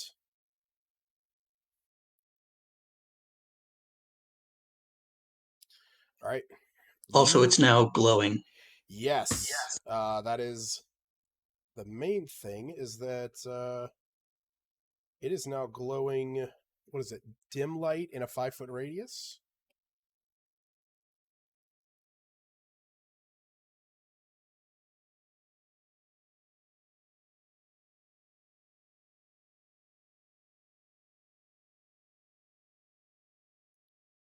Which actually I don't even think it can do that. There we go. That might. There we go. Yeah, you see this thing begins to glow. The shot cracks out across this area.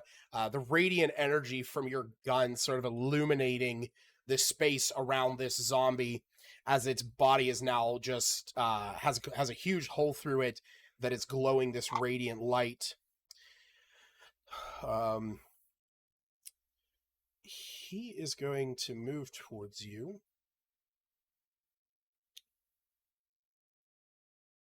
And well, that's one hit.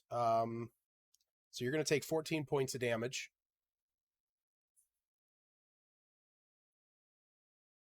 But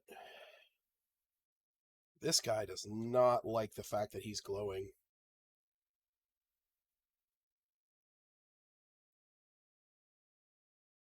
And is going to attack the greater zombie.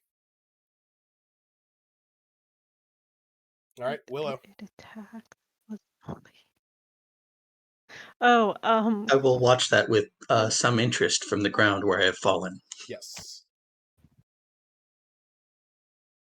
So using sorcery points doesn't take an action, right? Using your meta magic doesn't. Like, certain sorcery things do Okay. require an action, but twinning or quickening a spell does not. Okay. I can twin Witch Bolt then. Mm-hmm. Let me see. Yes. Yes, you can. Great. Untwinning Witch Bolt at level 2. Okay. On Z3 and G1. All right, so I think I have a level 2 spell slot too. You do. And it would also use up all of your sorcery points as well. I will. I will just. I Okay, don't know. and She looks. which one are you hitting? Dire. Or which ones are you hitting? Z3 and G1. Okay, go ahead and roll your attacks. Do I only just roll? Oh my god. No, you have to roll them each individually. We'll say that one is against Z3. Go ahead and roll your next one.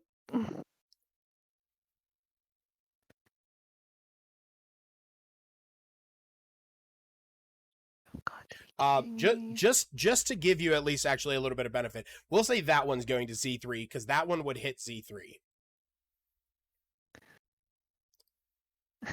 So go ahead and roll the damage against Z3. Thank you. Oh yeah. No, that one's dead. Great. Oh, if it's dead, can I move then? Yes. You could move even if it wasn't. But I can't do. Well, no, because then I would have got opportunity attack. It would be annoying.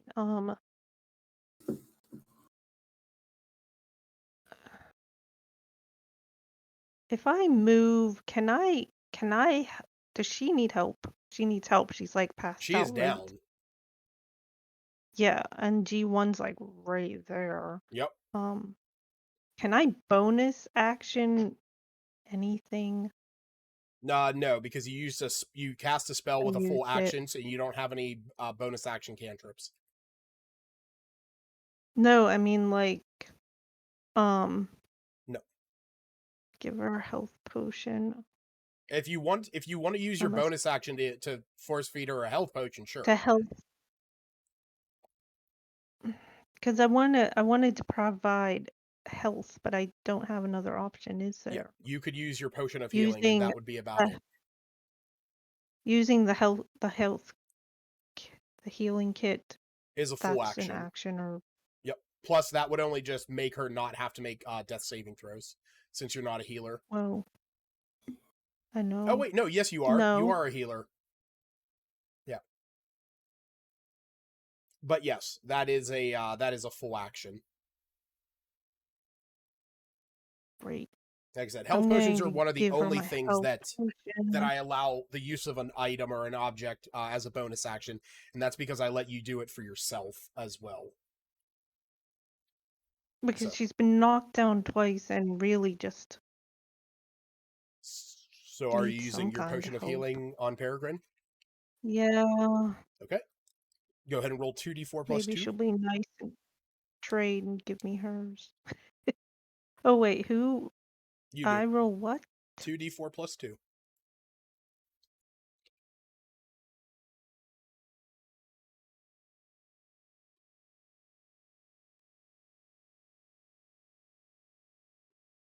I just rolled them with the little thing, so it's gonna add 2 to that. Yep. 7. So Peregrine's back up again with 7. almost dying. Call your horse forth and ride away. Can't. Can't, I know. It takes 10 But you minutes. can disengage. If you wanted to. Oh wait, that's right. See if these two finish their fight with one another. Oh my I was god. so hoping that twin spell would be more Oh my god. This beneficial one just to his- fucking clobbers this one's head off. Rips its skull off and beats it to death with it. Yeah, just like Oh, just whole like straight up tears its face off, starts mashing it into the ground to stop the scream in its head.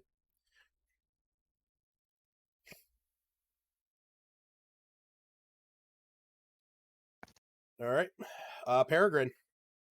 As you feel the liquid, the cool liquid rolling down your throat, you see Willow there with a glass vial in her hand as G1, the zombie that just took you down, is coming in for another attack. fucking G1. I tried to zap it with a witch bolt and it was like swerved out of the way, I guess. Wait, it's going to attack. Is it my turn or No, is it it's your turn. me? It's your turn. I'm just Yeah, saying it's like, it's in a menacing stance over you, but it is your turn.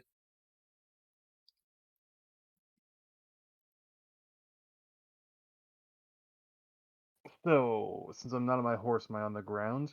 Yes. Yes, you are. All right, I'm gonna stand up. Okay. That is half of your movement. Great. And fucking last stand. I'm just gonna shoot him. Okay. Kind of at my wit's end with these fucking things right now. Cool. Good night, everyone. Oh.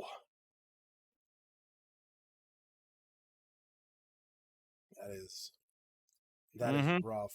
So take a swing. Put me back down. I'll just adjust it now.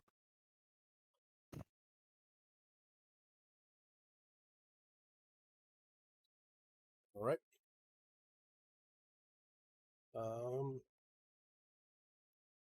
That is a 15 and a 13. Actually, it misses. All right. Tor.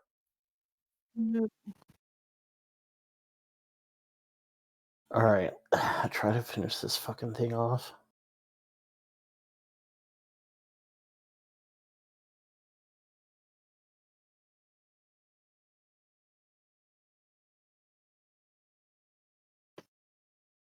You gotta be fucking kidding me.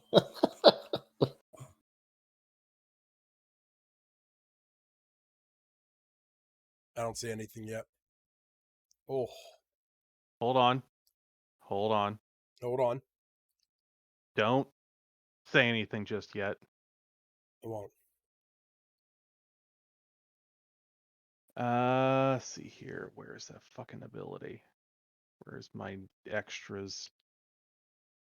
Features, feats.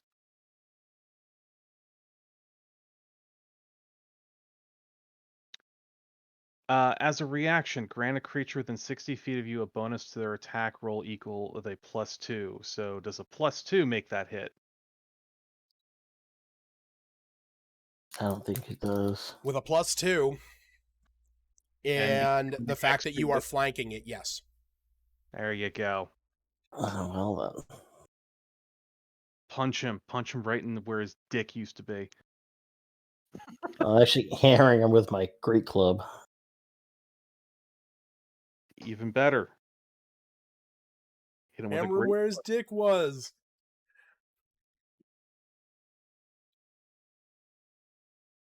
Looks like it's gonna be 10.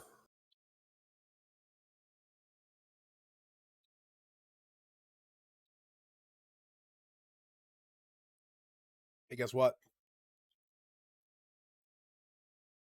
He got no dick no more. Good.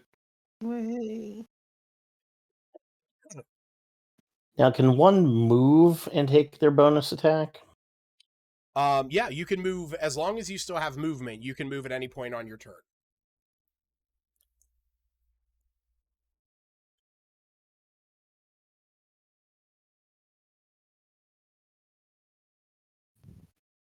Attack Z7 with a bonus attack. Okay.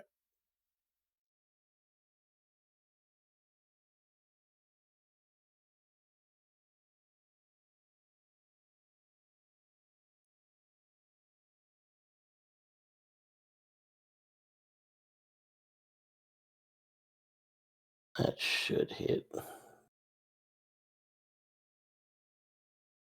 I mean, if it's higher than if it's higher than you only had to roll like a 2 there, buddy.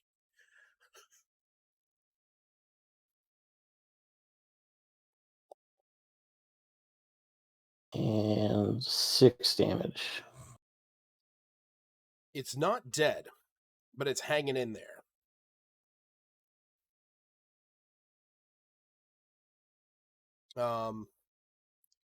Although it didn't like the fact that you just came up and punched it in the back of the head, but it misses anyway. Rook, it is your turn. As you, All right, how do I do a death save? are you down? Yeah, that he last mentioned attack downed me. Holy shit! I didn't know that. You just I've been roll- taking a lot of little ones. You roll a d20, and if you roll a 10 or above, then it counts as a success. Anything below a 10 is a failure. And if it's a nat 20, you are back up with 1. If you roll a nat 1, it counts as 2 failures. But give me 1 second.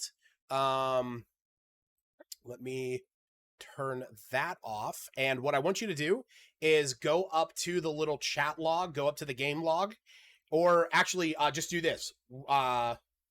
Click when you click to roll your d20, change it, instead of rolling it to self, just roll it to DM. I mean, instead of rolling it to everyone, just roll it to DM. Because the way that I do death saves is that it is a private thing between the DM and the player. I mean, we'll all find out in a minute. You all find out if he pops back up with 1 hit point, but you won't know if he succeeds or fails. All right, hold on. I'm trying to figure out how to do that for the straight 20. So click the dice in the bottom left corner, click the D20, and where it says to everyone roll, click the little down arrow next to that and change that from everyone to DM. Or you can do self. Self works too, because I can still see self. Okay, cool. I will denote that, and make sure that on your character sheet you, up on the top where it has failures and successes, that you mark off each one. Cool. All right. So you guys, the rest of you can see Rook sort of back in this corner dimly illuminated by the glowing zombie. Yes, as he's laying on the ground, and he does not seem to be moving, but it does appear as if the zombie that is in front of him is being attacked by the other zombies around him. And this one is now fighting back against these guys.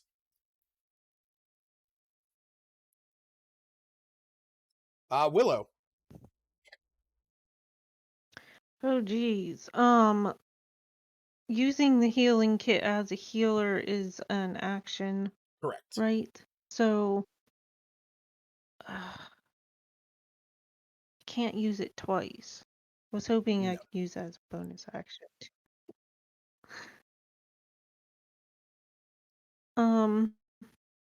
How bad does...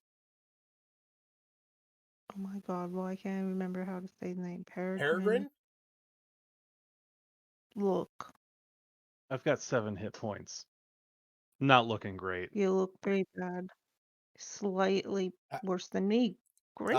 And slightly better than Rook, who is down and making death saves. But well outside of her movement range. Is he? I'm sorry, I have my thing zoomed on me. So where is he? But technically not outside of the range of the spell that Stacy constantly wants to use. Oh, I forgot I even had that one. Yeah. It's my favorite spell, and I never would freaking be use it. would be literally the perfect opportunity. Well, I was zoomed. Wait, he's really far away. And it's a bonus have- action. Oh, it is a bonus action. It is. So as an action, I'm going to healing kit. I wish I could do 2 people, but I can't. What? I'm just gonna hope I hang in there. What? I mean, just out of curiosity. Peregrine. Why? Just out of curiosity, why now? And I'm not. You know what?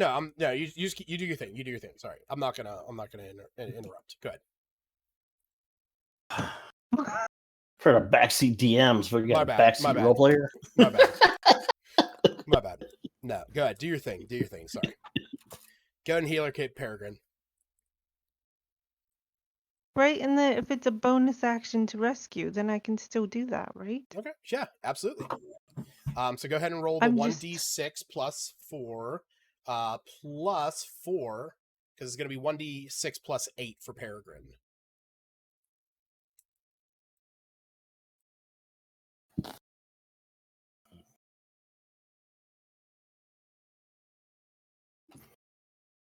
I'm just so anyhow. Well,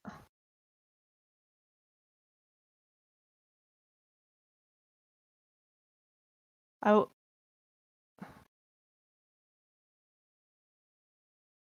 no, I'll rest. You give me a headache.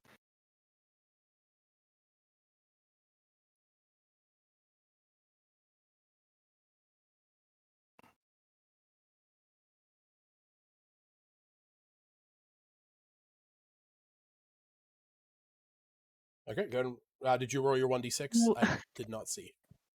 I didn't do anything. Can I just rescue Rook then? Or whoever needs rescuing? Yeah, you can. Like I said, you can do whatever you want. Yeah, go ahead. I mean, do whatever you want to do.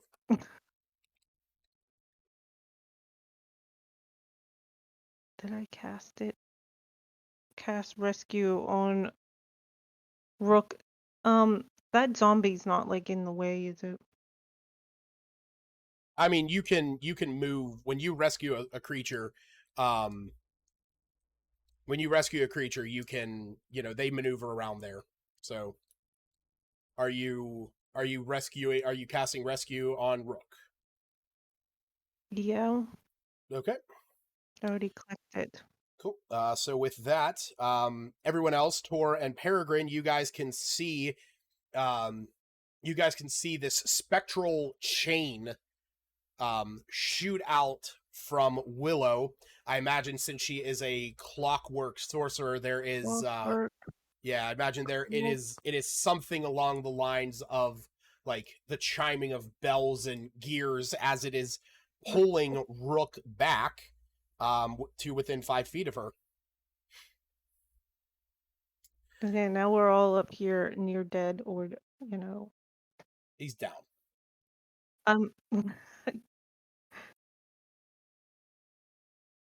Right. Oh, and use the healing kit on Rook then. Now that he's up here. There you go.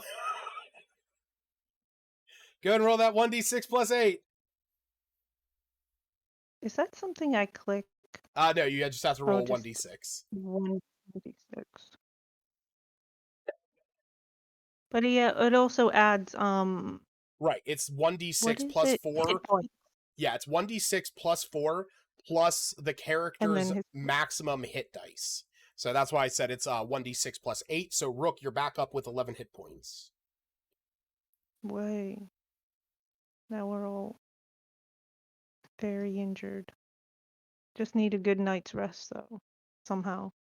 Yeah, we're just gonna take a long rest in the middle of a zombie apocalypse. It's all good. In the middle. It'll be fine. Somehow. If we can hold out an hour in the farmhouse, that would do me pretty well for a start. All right. So with that, you guys see that the zombies begin to crowd around the one that is lit up in the field. Even the one that is next to Tor is now starting to focus on that one out in the field as well.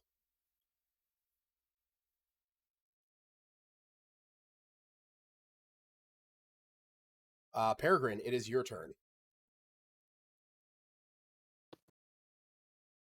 So they're all attacking the one that's illuminated. Yes, the one that is illuminated in the radiant light. All right. Well, he is the dickhead here. So let's see. 20, 20, 30. I'm gonna shoot Z1. Okay.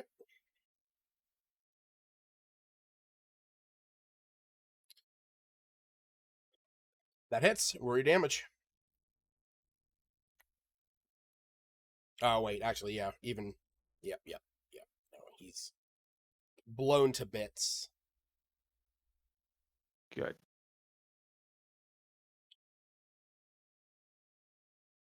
Good. All right. Tor. Okay. Well, I'll just continue on Z7. Okay.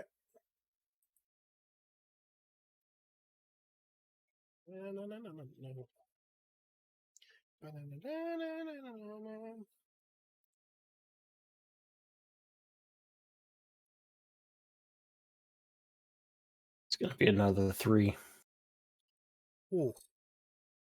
That is. Oh, wait. Against number 7? No, that hits. 9. Yeah, now that you're not attacking a greater zombie, yes.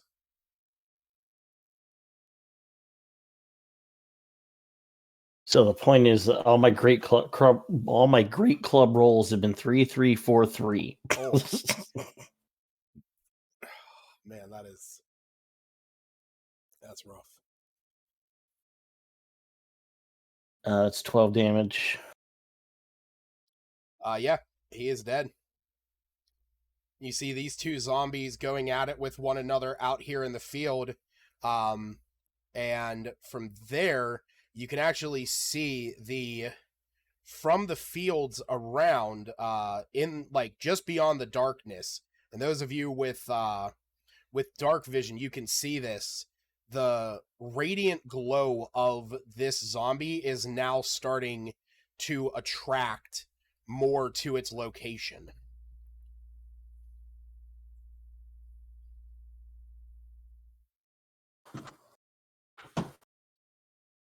So Rook, what would you like to do?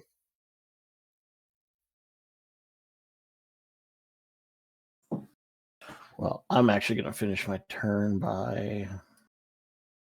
Oh, I thought moving you up did finish your here. turn. I'm sorry, buddy. Well, I was just finishing by moving. Oh, gotcha. Yeah.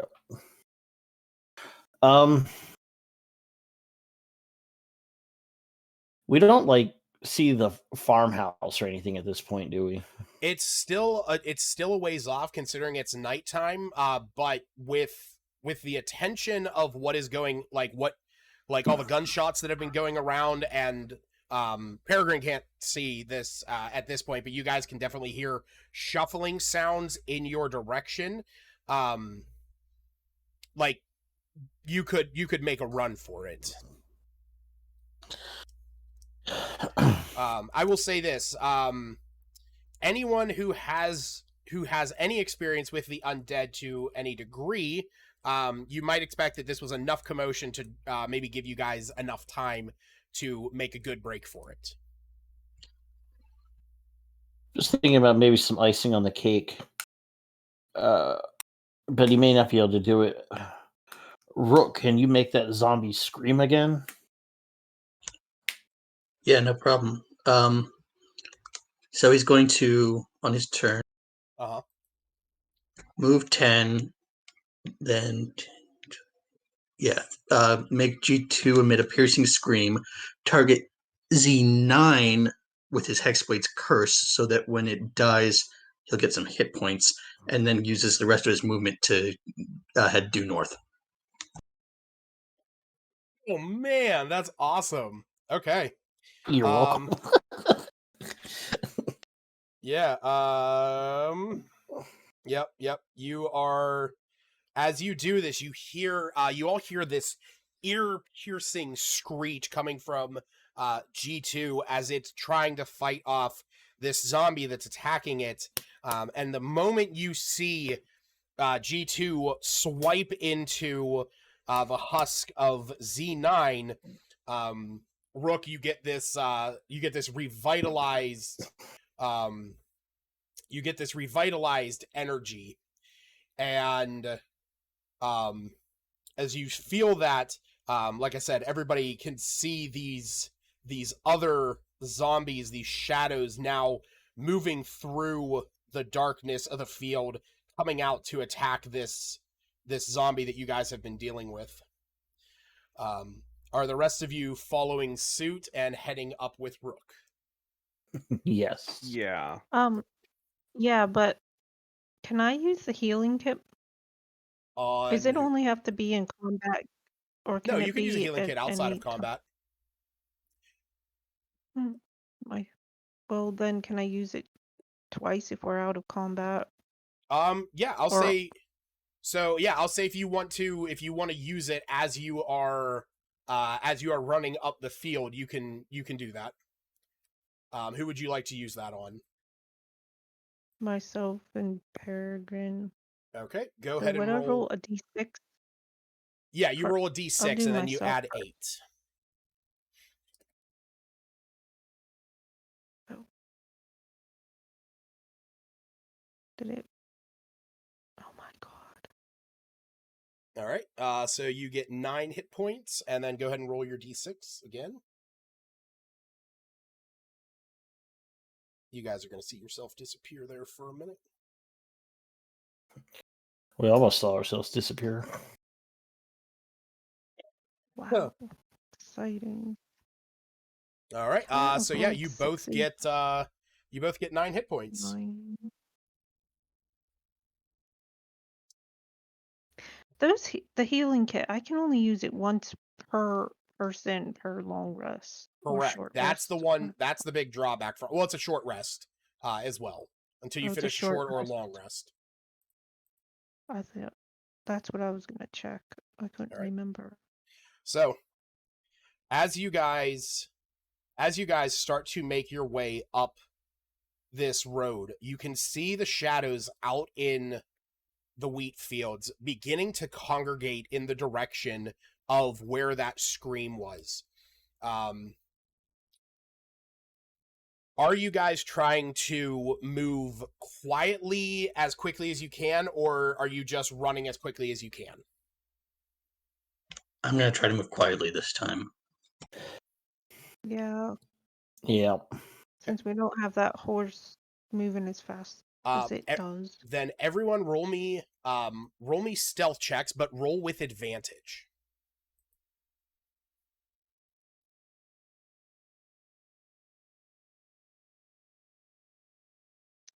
Right, total of 20 then. And that means that Peregrine gets to roll normal. Got a 19. Nice. Non-tour. Yeah, it's still rolling. It's crazy how long it takes for your dice. I wonder why that is. But you said with advantage? Yes, roll with advantage. So I don't know if Willow, you want to roll again. So Eric, how's Dice Maiden looking right now? I'm sorry. No, yours did. I'm sorry. No, yours did. My bad. It's like I'm sure I did the right click and it worked correctly. Same goddamn thing. What a bunch of bullshit. That's fine. You guys.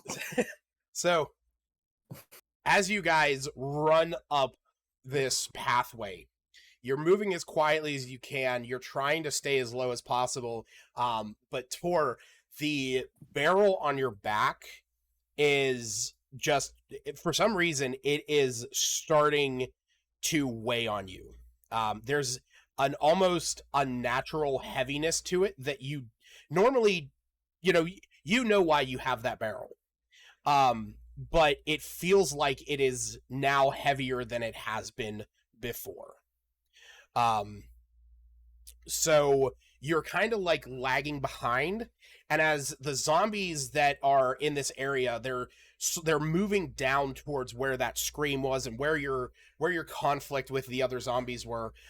You're starting to lag behind, but luckily with the rest of your group there to pull you along and to help you out, you are able to reach the field house without issue. And as you come into sight of it, as you break through the line of wheat, you see there is a singular zombie that is just sort of like banging on the front door here at this place. And you can see a farmer standing here in the window that has been boarded up. You can just barely make out his eyes as you see a light from the inside slowly go out.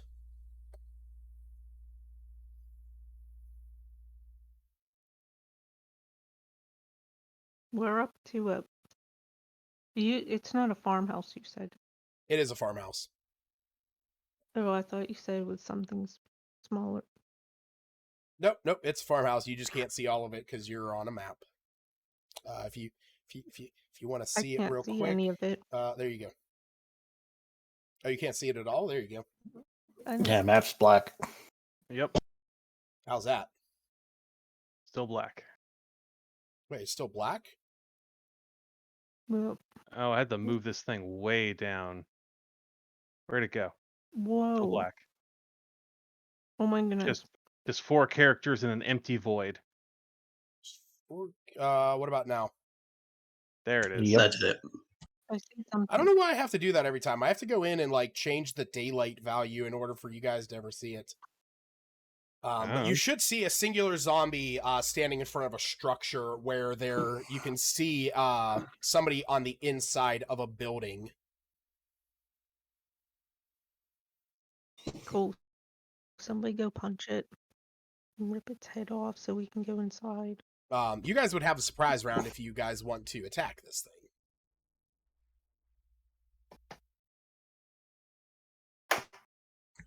How loud is Eldritch Blast? It's got a verbal component, but is it noisy besides that? I mean, it's I wouldn't necessarily say that it's any Crackling noisier than energy, so it's making some sound. Yeah. It's definitely making a noise, but it's not like a fireball that's a giant explosion. On surprise, do you attack with advantage or? Yes. If you are on a surprise round, you have advantage. Or wait, shit. Yes, I believe so. Because that's usually where like stealth attacks come in and whatnot. So Yeah, they automatically blah blah blah. Otherwise,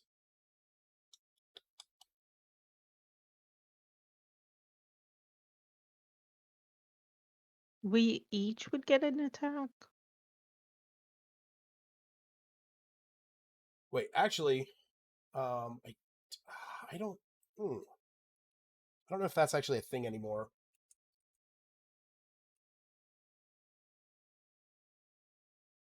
what's a surprise or advantage on surprise? The advantage. I don't know if that's a thing anymore. Oh wait, yes. Oh yeah, that's right. So a surprise round. When a creature is surprised, it cannot move or take act. So surprise is no longer a thing. It's more of a condition. Surprised creatures cannot move or take actions on their first turn in combat. They can't take reactions, and they are attacked with advantage because ambush creatures are assumed to be unseen. So surprising an enemy does not give you advantage, but being unseen does, because the PHB says unseen attackers get advantage. So yes, you guys would all get advantage.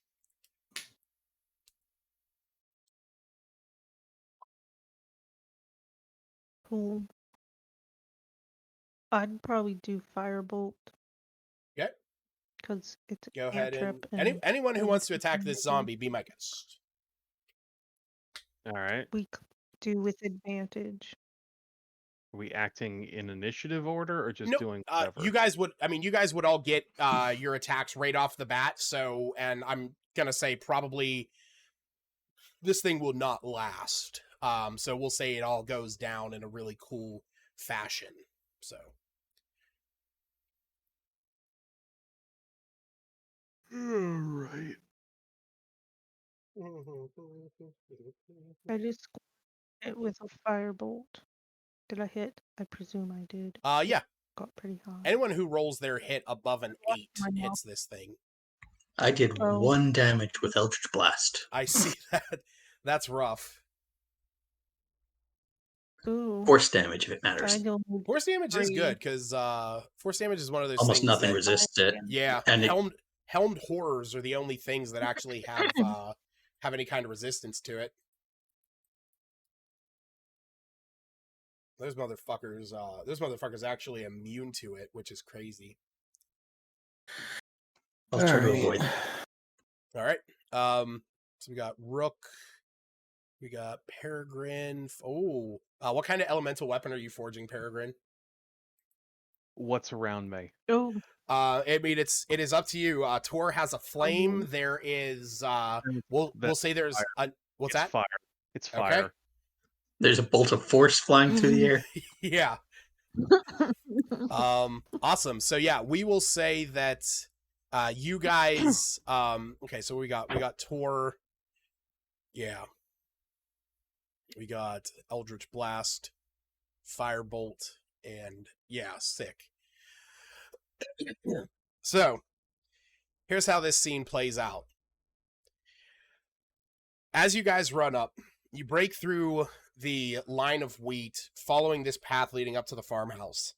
As you reach this plot of land, you see the small farmhouse sitting here amid a tilled area of wheat. It's a fairly modest-sized building, but you actually feel that it could comfortably seat a maybe about a half dozen folks at any one time comfortably.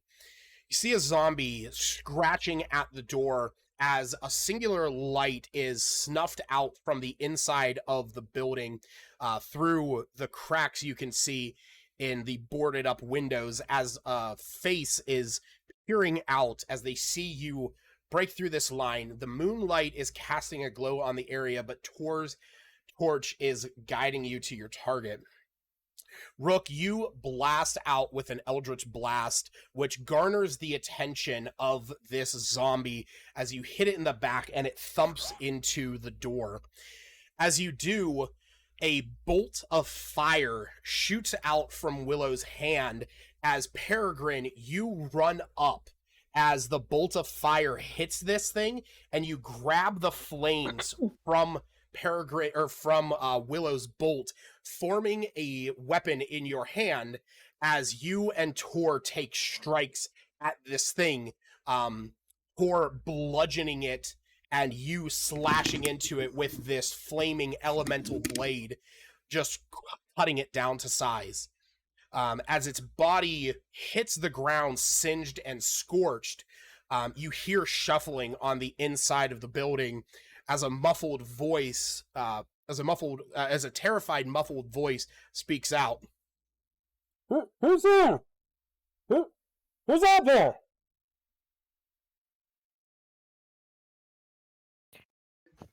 Oh, we're just the posse got raised when Cletus made it back to town with a zombie horde behind.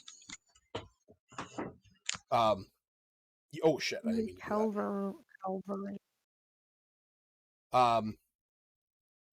You hear some talking on the inside, and you're yes, Cletus made it back. We're saved, and it's and then you hear the sound of shuffling furniture and things sliding across the floor as the door is then pulled open for you, and they allow you inside. Do you all enter? Yes. I'm running inside. All right.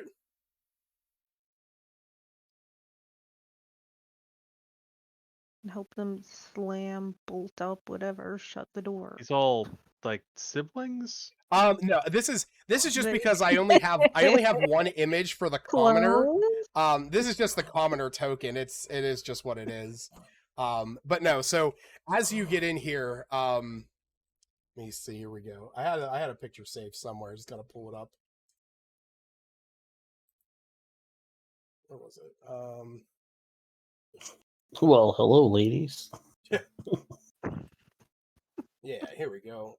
Wait, no, this wasn't the right image. I had one that was like a group of them, but I don't know where I saved that. But we will say that for the most part, let me jump over to here. This is kind of your common fare of what you would imagine high fantasy farmers to appear as. You do notice one guy that is standing in the back near this door, that he has sort of imposed himself in front of it, that is far more muscular than the rest of them. Yes. So these are the folks that you see in here, just a few of the faces. As you quickly all work to cover the door back up with various pieces. Why is...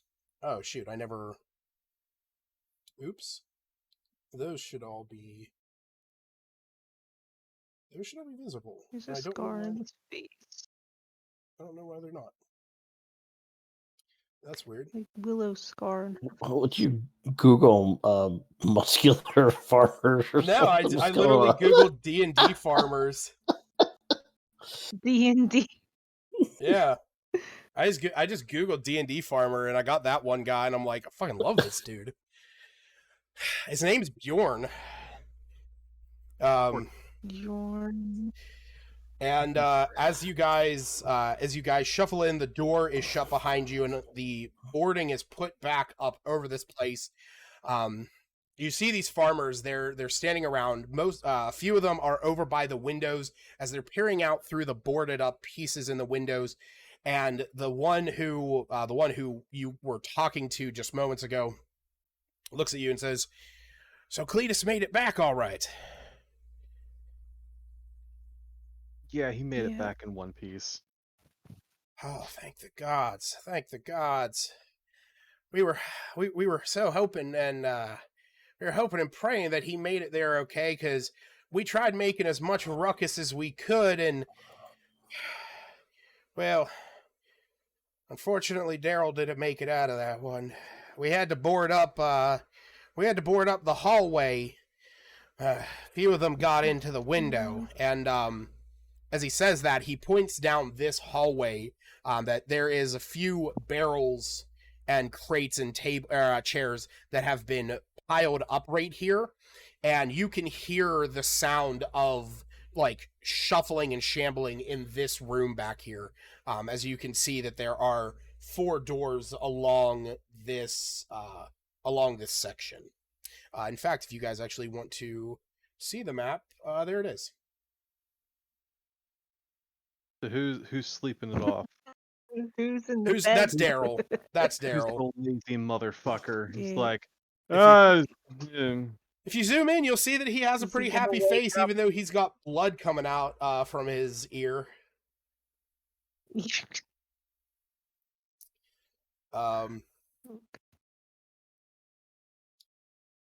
Yeah, like I said, they look at you and they say, yeah, we tried to draw him away as best as we could. Daryl got caught up on the bed. His leg got caught in the mattress, and then the slats in the bed frame. Wasn't able to get away. Poor fool. But well, we're glad that we were able to give Cletus a bit of a window. Not enough of one to stop the zombies coming in behind him, but nobody got much hurt there. Town's raising a defense,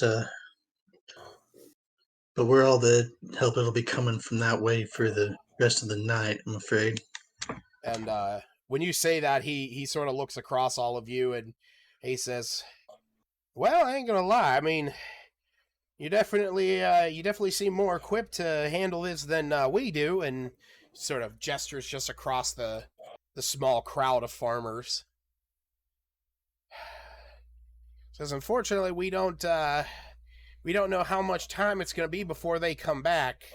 They've sort of been like attacking and like coming in and banging on the walls and trying to get in and break windows and stuff every few hours.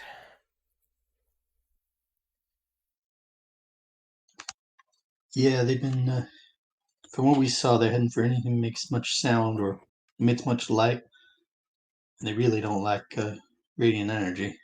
When you say light, you see the one go up to the other one, who is standing next to. You see this one. He walks over to the one that's standing next to the window. And he slaps him. He says, "I fucking told you that they don't like light. That's why they kept coming over and going after this side." He looks at him. He's like, "Well, what do I know? Do I look like a zombie expert?" Hey. We'll all be zombie experts by the end of this incursion. We're zombies. Yeah. Well, Of course. Well, there's two ways to become an expert on something. You say Start that. it or become it. You say that, and the one who's up here in this corner, who seems a little bit more timid and afraid. He's also a lot more rotund than the others. As you see that he's picking up a potato next to him, and he takes a bite out of it, and he like points to what he points to Tor, and he says, "What he said. He says we're gonna become zombies, all of us." if Well, keep it dark and keep it quiet. Well, Yeah, this guy so- certainly will, because I mean, we're all gonna be able to you'll give us a good head start when they break in. See, What? So Tor will extinguish his torch. Okay.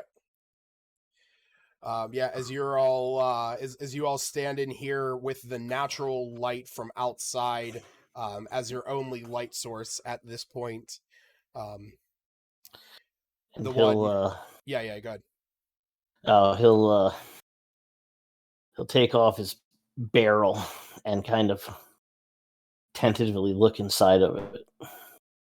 Okay.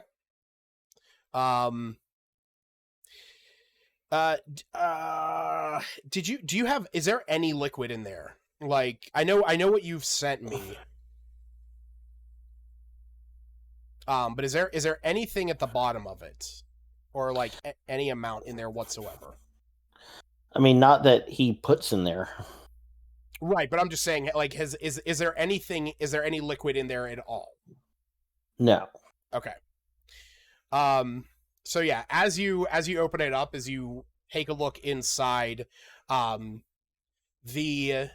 just a waft of alcohol, sort of.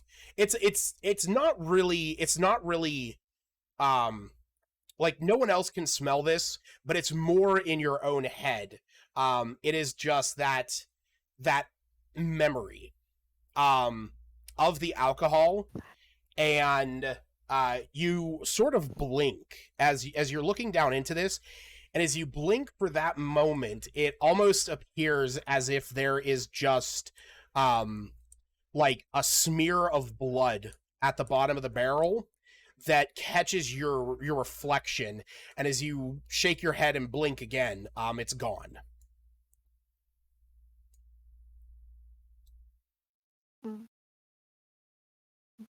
We see him take the lid off, I guess, look in his barrel. I don't imagine he's trying to hide it Or he necessarily. tried to. Yeah, that's why I was like, is he hunched over it so we can't see what he's doing? No, he just like peeks in. Does he make? Do you make visible reaction to whatever's in your barrel? I mean, he starts a little bit and then blinks and then looks normal, and he just kind of lowers himself onto, I don't know if that's a bench or whatever it is in there, and just. Yep, that is what that is.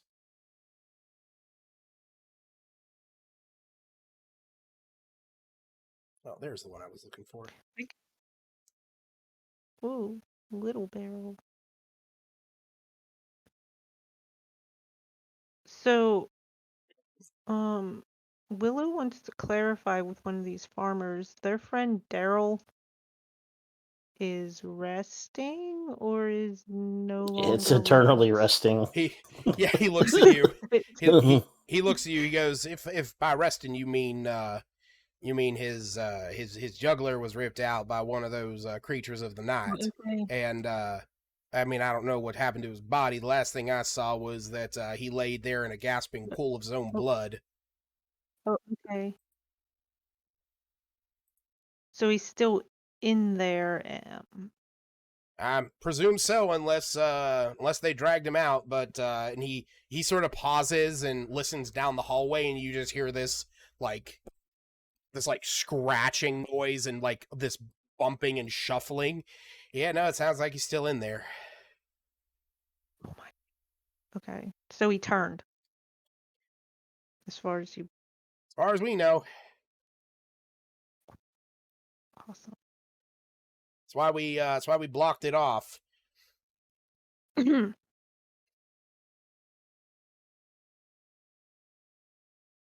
Guess that needs to be on our agenda at some point. Can I just look around and see if there's anything we could make use of weapon-wise or What specifically are you looking for? random? Maybe they stash bottle potion. I mean, healing potion because she freaking used one already. So I will say for looking this around. fight on the zombies and looking around these this farmers. What? They have any weapons on them at all? From what you can see, safe? from what you can see around the room is mostly what they have. There's a few benches right along these walls. There is the table in the middle. There appears to be like a cooking shelf that has a few pieces. You do see a knife and a fork over there. You see a barrel sitting over. Oh shit. Yeah, no, actually that was meant to be turned off. You see a cooking pot with a stove over here. That was the light that you guys saw moments ago, and a stack of barrels that you imagine might hold some ale and or any kind of drinks. There's also a barrel next to this commoner that appears to be cut and is holding firewood for what it is worth. Beyond that, you don't really see anything, but you do see that there's really like no implements or anything that they other than the knife on the table over by the food.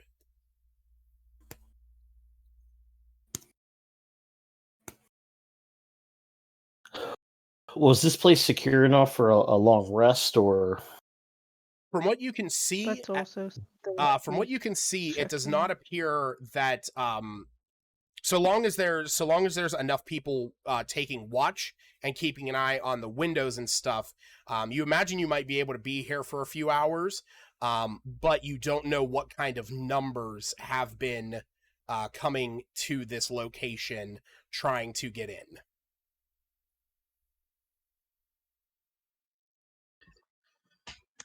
Well, like I said, I'd take a short one for starters, if we can get it. And yeah, I've got this crossbow from character creation that I've got no interest in using, and I guess that's a simple weapon. So, which of the commoners seems the least jumpy?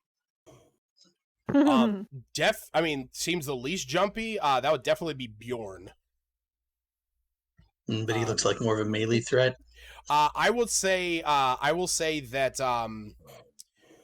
hold on one second.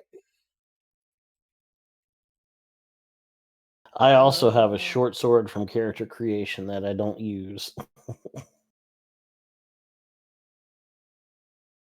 right. Gotta love random name generator. All right. If you can give me a minute, I need to go let my dog out. Yeah, He's dude. been Do you picked think? up for a couple hours. I'll say Rohrhoff, who is the sort of, he's the shorter bearded guy with the scar down his face. He appears to be a little bit more lankier, and he's the one that is actually standing next to the door, with not nearly as like an intimidating presence as Bjorn, um, but definitely he does appear to be, you know, of standing. Yeah. Yeah. I'll give the crossbow and bolts to somebody who's in the front there, and could make good use of them if there's a major siege. He takes the crossbow and from you, and he says, I'll do my best. I'll try and defend this place as best we can. And he looks down it, and you notice that as he does, you notice the scar on his eye is the eye that he's closing, and he looks over at you and he says, uh, "Good thing that moose never took my good eye." Oh my goodness. I thought you were gonna say he was looking down the business end of the crossbow. Oh yeah. It's a simple weapon. They should be proficient. All right. Well, people should know not to look down the barrel of a gun, but they do it. That's very true. Yeah, but Yeah, crossbow is more don't look down the pointy end. The pointy end. It'll poke you straight. That's why I said the business end. Yeah. Yeah, we'll say that you give Rohrhoff a crossbow. Go ahead and give him that.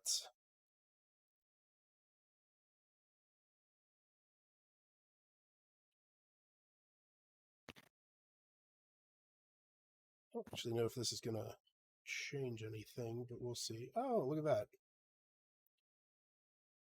Yeah, I definitely don't want that being like that. Go ahead, Stacy. Yeah, I knew you sort of showed us like a map, but who would want sort of a description of the layout of this farmhouse? We know something's down the hall. The one that has been talking to you guys this time, Brayton, he says, yeah, down the hallway, well, that's really not going to be much, because there's just 4 bedrooms down there. They got some windows and stuff if we need to really, in a moment's notice, jump out. Other than that, we got the windows over here that have been boarded up. We got the front door that you guys came in, and beyond, and he points over to Bjorn, beyond the big guy over there, well, that's the storehouse. But there's been lots of noises coming from there for a little while, so Bjorn has been keeping that one secure for us.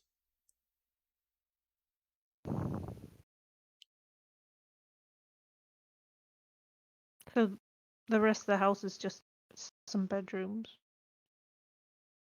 Yeah, I mean, well, this ain't much of ain't much of an inn, if you know what I mean. I mean, this is mostly for us farmhands out here, working the fields and stuff, so that we don't have to, trek back the whole few miles to town every single day. We can rest out here and relax, manage ourselves. Yep. Keeps all your needs met. What else do you want? Yeah. It was really nice. Humble. Yeah, it was really nice. The old mayor put this out here. It's a good man. Good man.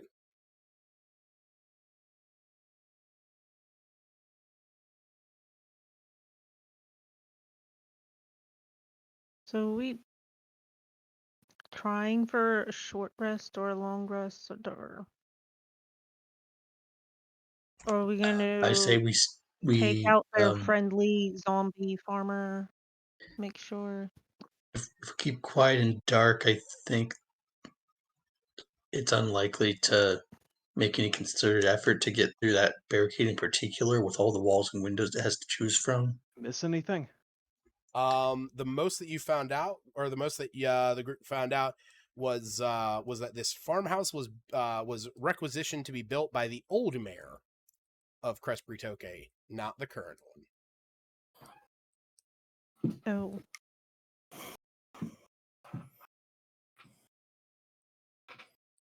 And that all it has is them bedrooms and nothing else. Yeah, that the most of this building, the only exits are really the front door you guys came in, and there is a doorway that leads out the back, but you'd have to get through Bjorn. The other thing is that Rorhoth, the guy here at the front door, Rook gave him his crossbow. We're I mean, for what contemplating it's a worth, long we or could short rest. probably get through Bjorn.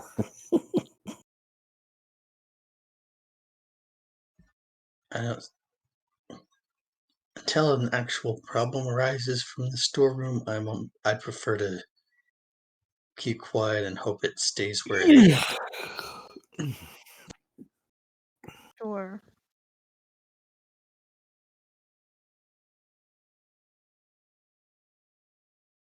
All right. So do you guys plan on taking a rest? Can we take a rest and see how long it is? Well, I will say that you Yeah. guys can definitely take a short rest. So if you guys want to pop that, because I mean, should be pretty clear. I do have intentions of an encounter here, but we're gonna save that for next session because it is 12:45. Yep. So you guys can go ahead and pop a short rest. And for those of you new to 5e, that works by clicking the short rest button at the top of your character sheet. You can choose to roll any of your hit dice. So the way that those work, because I legit don't know if and how they worked in old editions, but you get to roll those plus your Constitution modifier in order to regain hit points. You can roll up to your level, or you can only roll one if you only want to roll one. So yeah, you can roll them. You can roll whichever ones you want. Yeah. I rolled 1. Only needed 2. Peregrine got some help. How do you roll hit dice? You just choose, select off however many you want to do, and then it will actually roll for you. Oh. So yeah, like if you wanted to roll, say, where it says hit dice 1d8 plus 2. You check those boxes, however many you want to use, and then when you click take short rest, it'll ask you, are you sure? And then you hit confirm, and then it will roll for you. So what, do we just click 1 because we're doing a 1 hour, or no, what? You can roll as many as you want during a short rest. The thing to keep in mind is that until you take a long rest, you don't get those back. So, like, if you let's say you start your day, go on an adventure, you take a short rest, you have a maximum of 4. You roll 2 of them. You go on a little more adventure, you take another short rest, you only have 2 available to you for that short rest. You use both of them there, you go on a little more adventure, you take another short rest, you can't roll any more, and then you'll get them back whenever you take a long rest.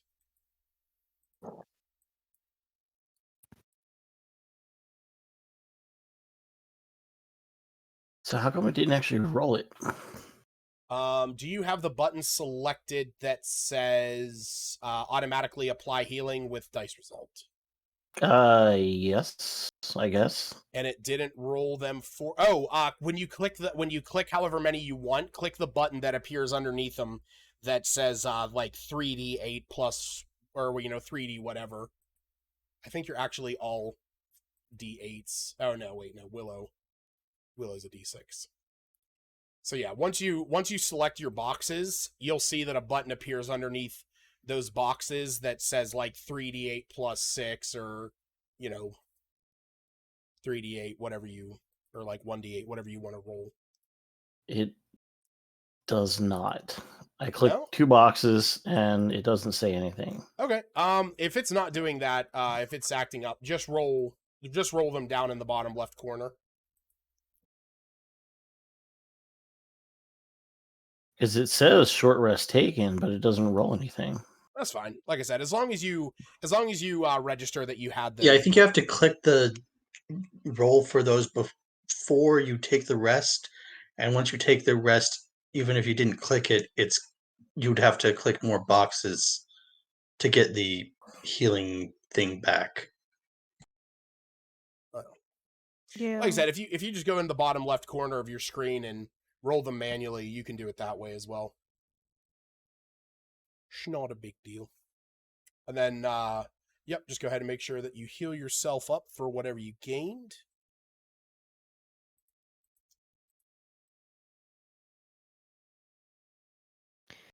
Yikes.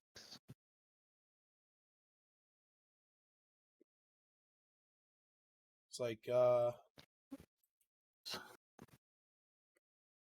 like everybody's pretty much back up to full except for Tor, I believe. Yeah, I'm gonna roll a second. I was gonna roll 2. Oh, are you? So. Okay. Yep, and then just make Say, sure under. Are we? Yeah. Just finish. Yeah. We're like I said. I was once you guys got to the farmhouse. Oh, what's up? Ow. Are we resting for as long as we can? Yeah, if you guys role get playing the idea that we might not get all the way through a long rest. Yeah, we're just doing a short. I mean, not necessarily right now. We're going to start resting now, and if nothing happens until dawn, great. Right. That's what I would. Yeah. Which at that point I would not just tell you find guys. That out till... Which at that point I would just tell you guys to make a long rest. But since I'm telling you guys to take a short rest, that should, as players, give you that meta knowledge that something probably going to happen. Yeah, it's going to happen. We might not make it till dawn. I will say, I don't know about any of you, but I don't go around making custom maps just all nimbly bimbly, without purpose. All right, so are there any ancient Sumerian texts or trapdoors in the floor? There are not. No, yeah, you know what? There's one. You open it up, and as you look down inside, you see the face of your old ship hand. He was the weakest one of them all, and as he looks at you, his eyes are just tearing with alcohol. Dead by dawn. If that building was built before, we should be looking for any signs of, what is it, Kelemvor? I mean, I'm just saying. I'm not thinking they went and built a farmhouse on top of an old ruin. Yeah. Secret. You never know what they did. The old stupid thing. These floors sure don't look that old. Yeah, no. This place was only built, within the last like 30 to 40 years. Definitely not like, old ancient crypt style or built on a native burial ground or something like that. I was thinking, I mean, there'd be no way knowing that anyway. So they could have made that temple like 20 years ago. Maybe they were bored. Yeah. 20 years ago, it's like, we're going to build a temple. Well, at some point they might build new temples. Yeah. At some point they're new. Yeah, but we know this one was here when the town was founded, and there was an awful lot of buildings for the last 20 minutes. Yeah. If that's their construction industry here, I don't know why they're bothering with the farming. Yeah, that's it. It's a construction industry that's getting them. Oh man, but yeah, like I said, we'll call it with that as you guys are You guys are resting up here as the farmhands are sort of, keeping watch on the walls and windows. And you guys are able to sort of lick your wounds from the fight that you guys got in along the way. I will say that Martin, the farmhand that is the farmhand that's over here, he will be asking about what it was like out there fighting them. Oh my goodness. So they're watching from the windows to the walls. That's right. Till the sweat drips down their foreheads, their brow. Oh my. That happens with farmers all the time. What? What about Yeah, farmers? what? Wet drip down farmers' brows all the time. They're used to it. Oh, okay. That's what it is. Well, that's not exactly the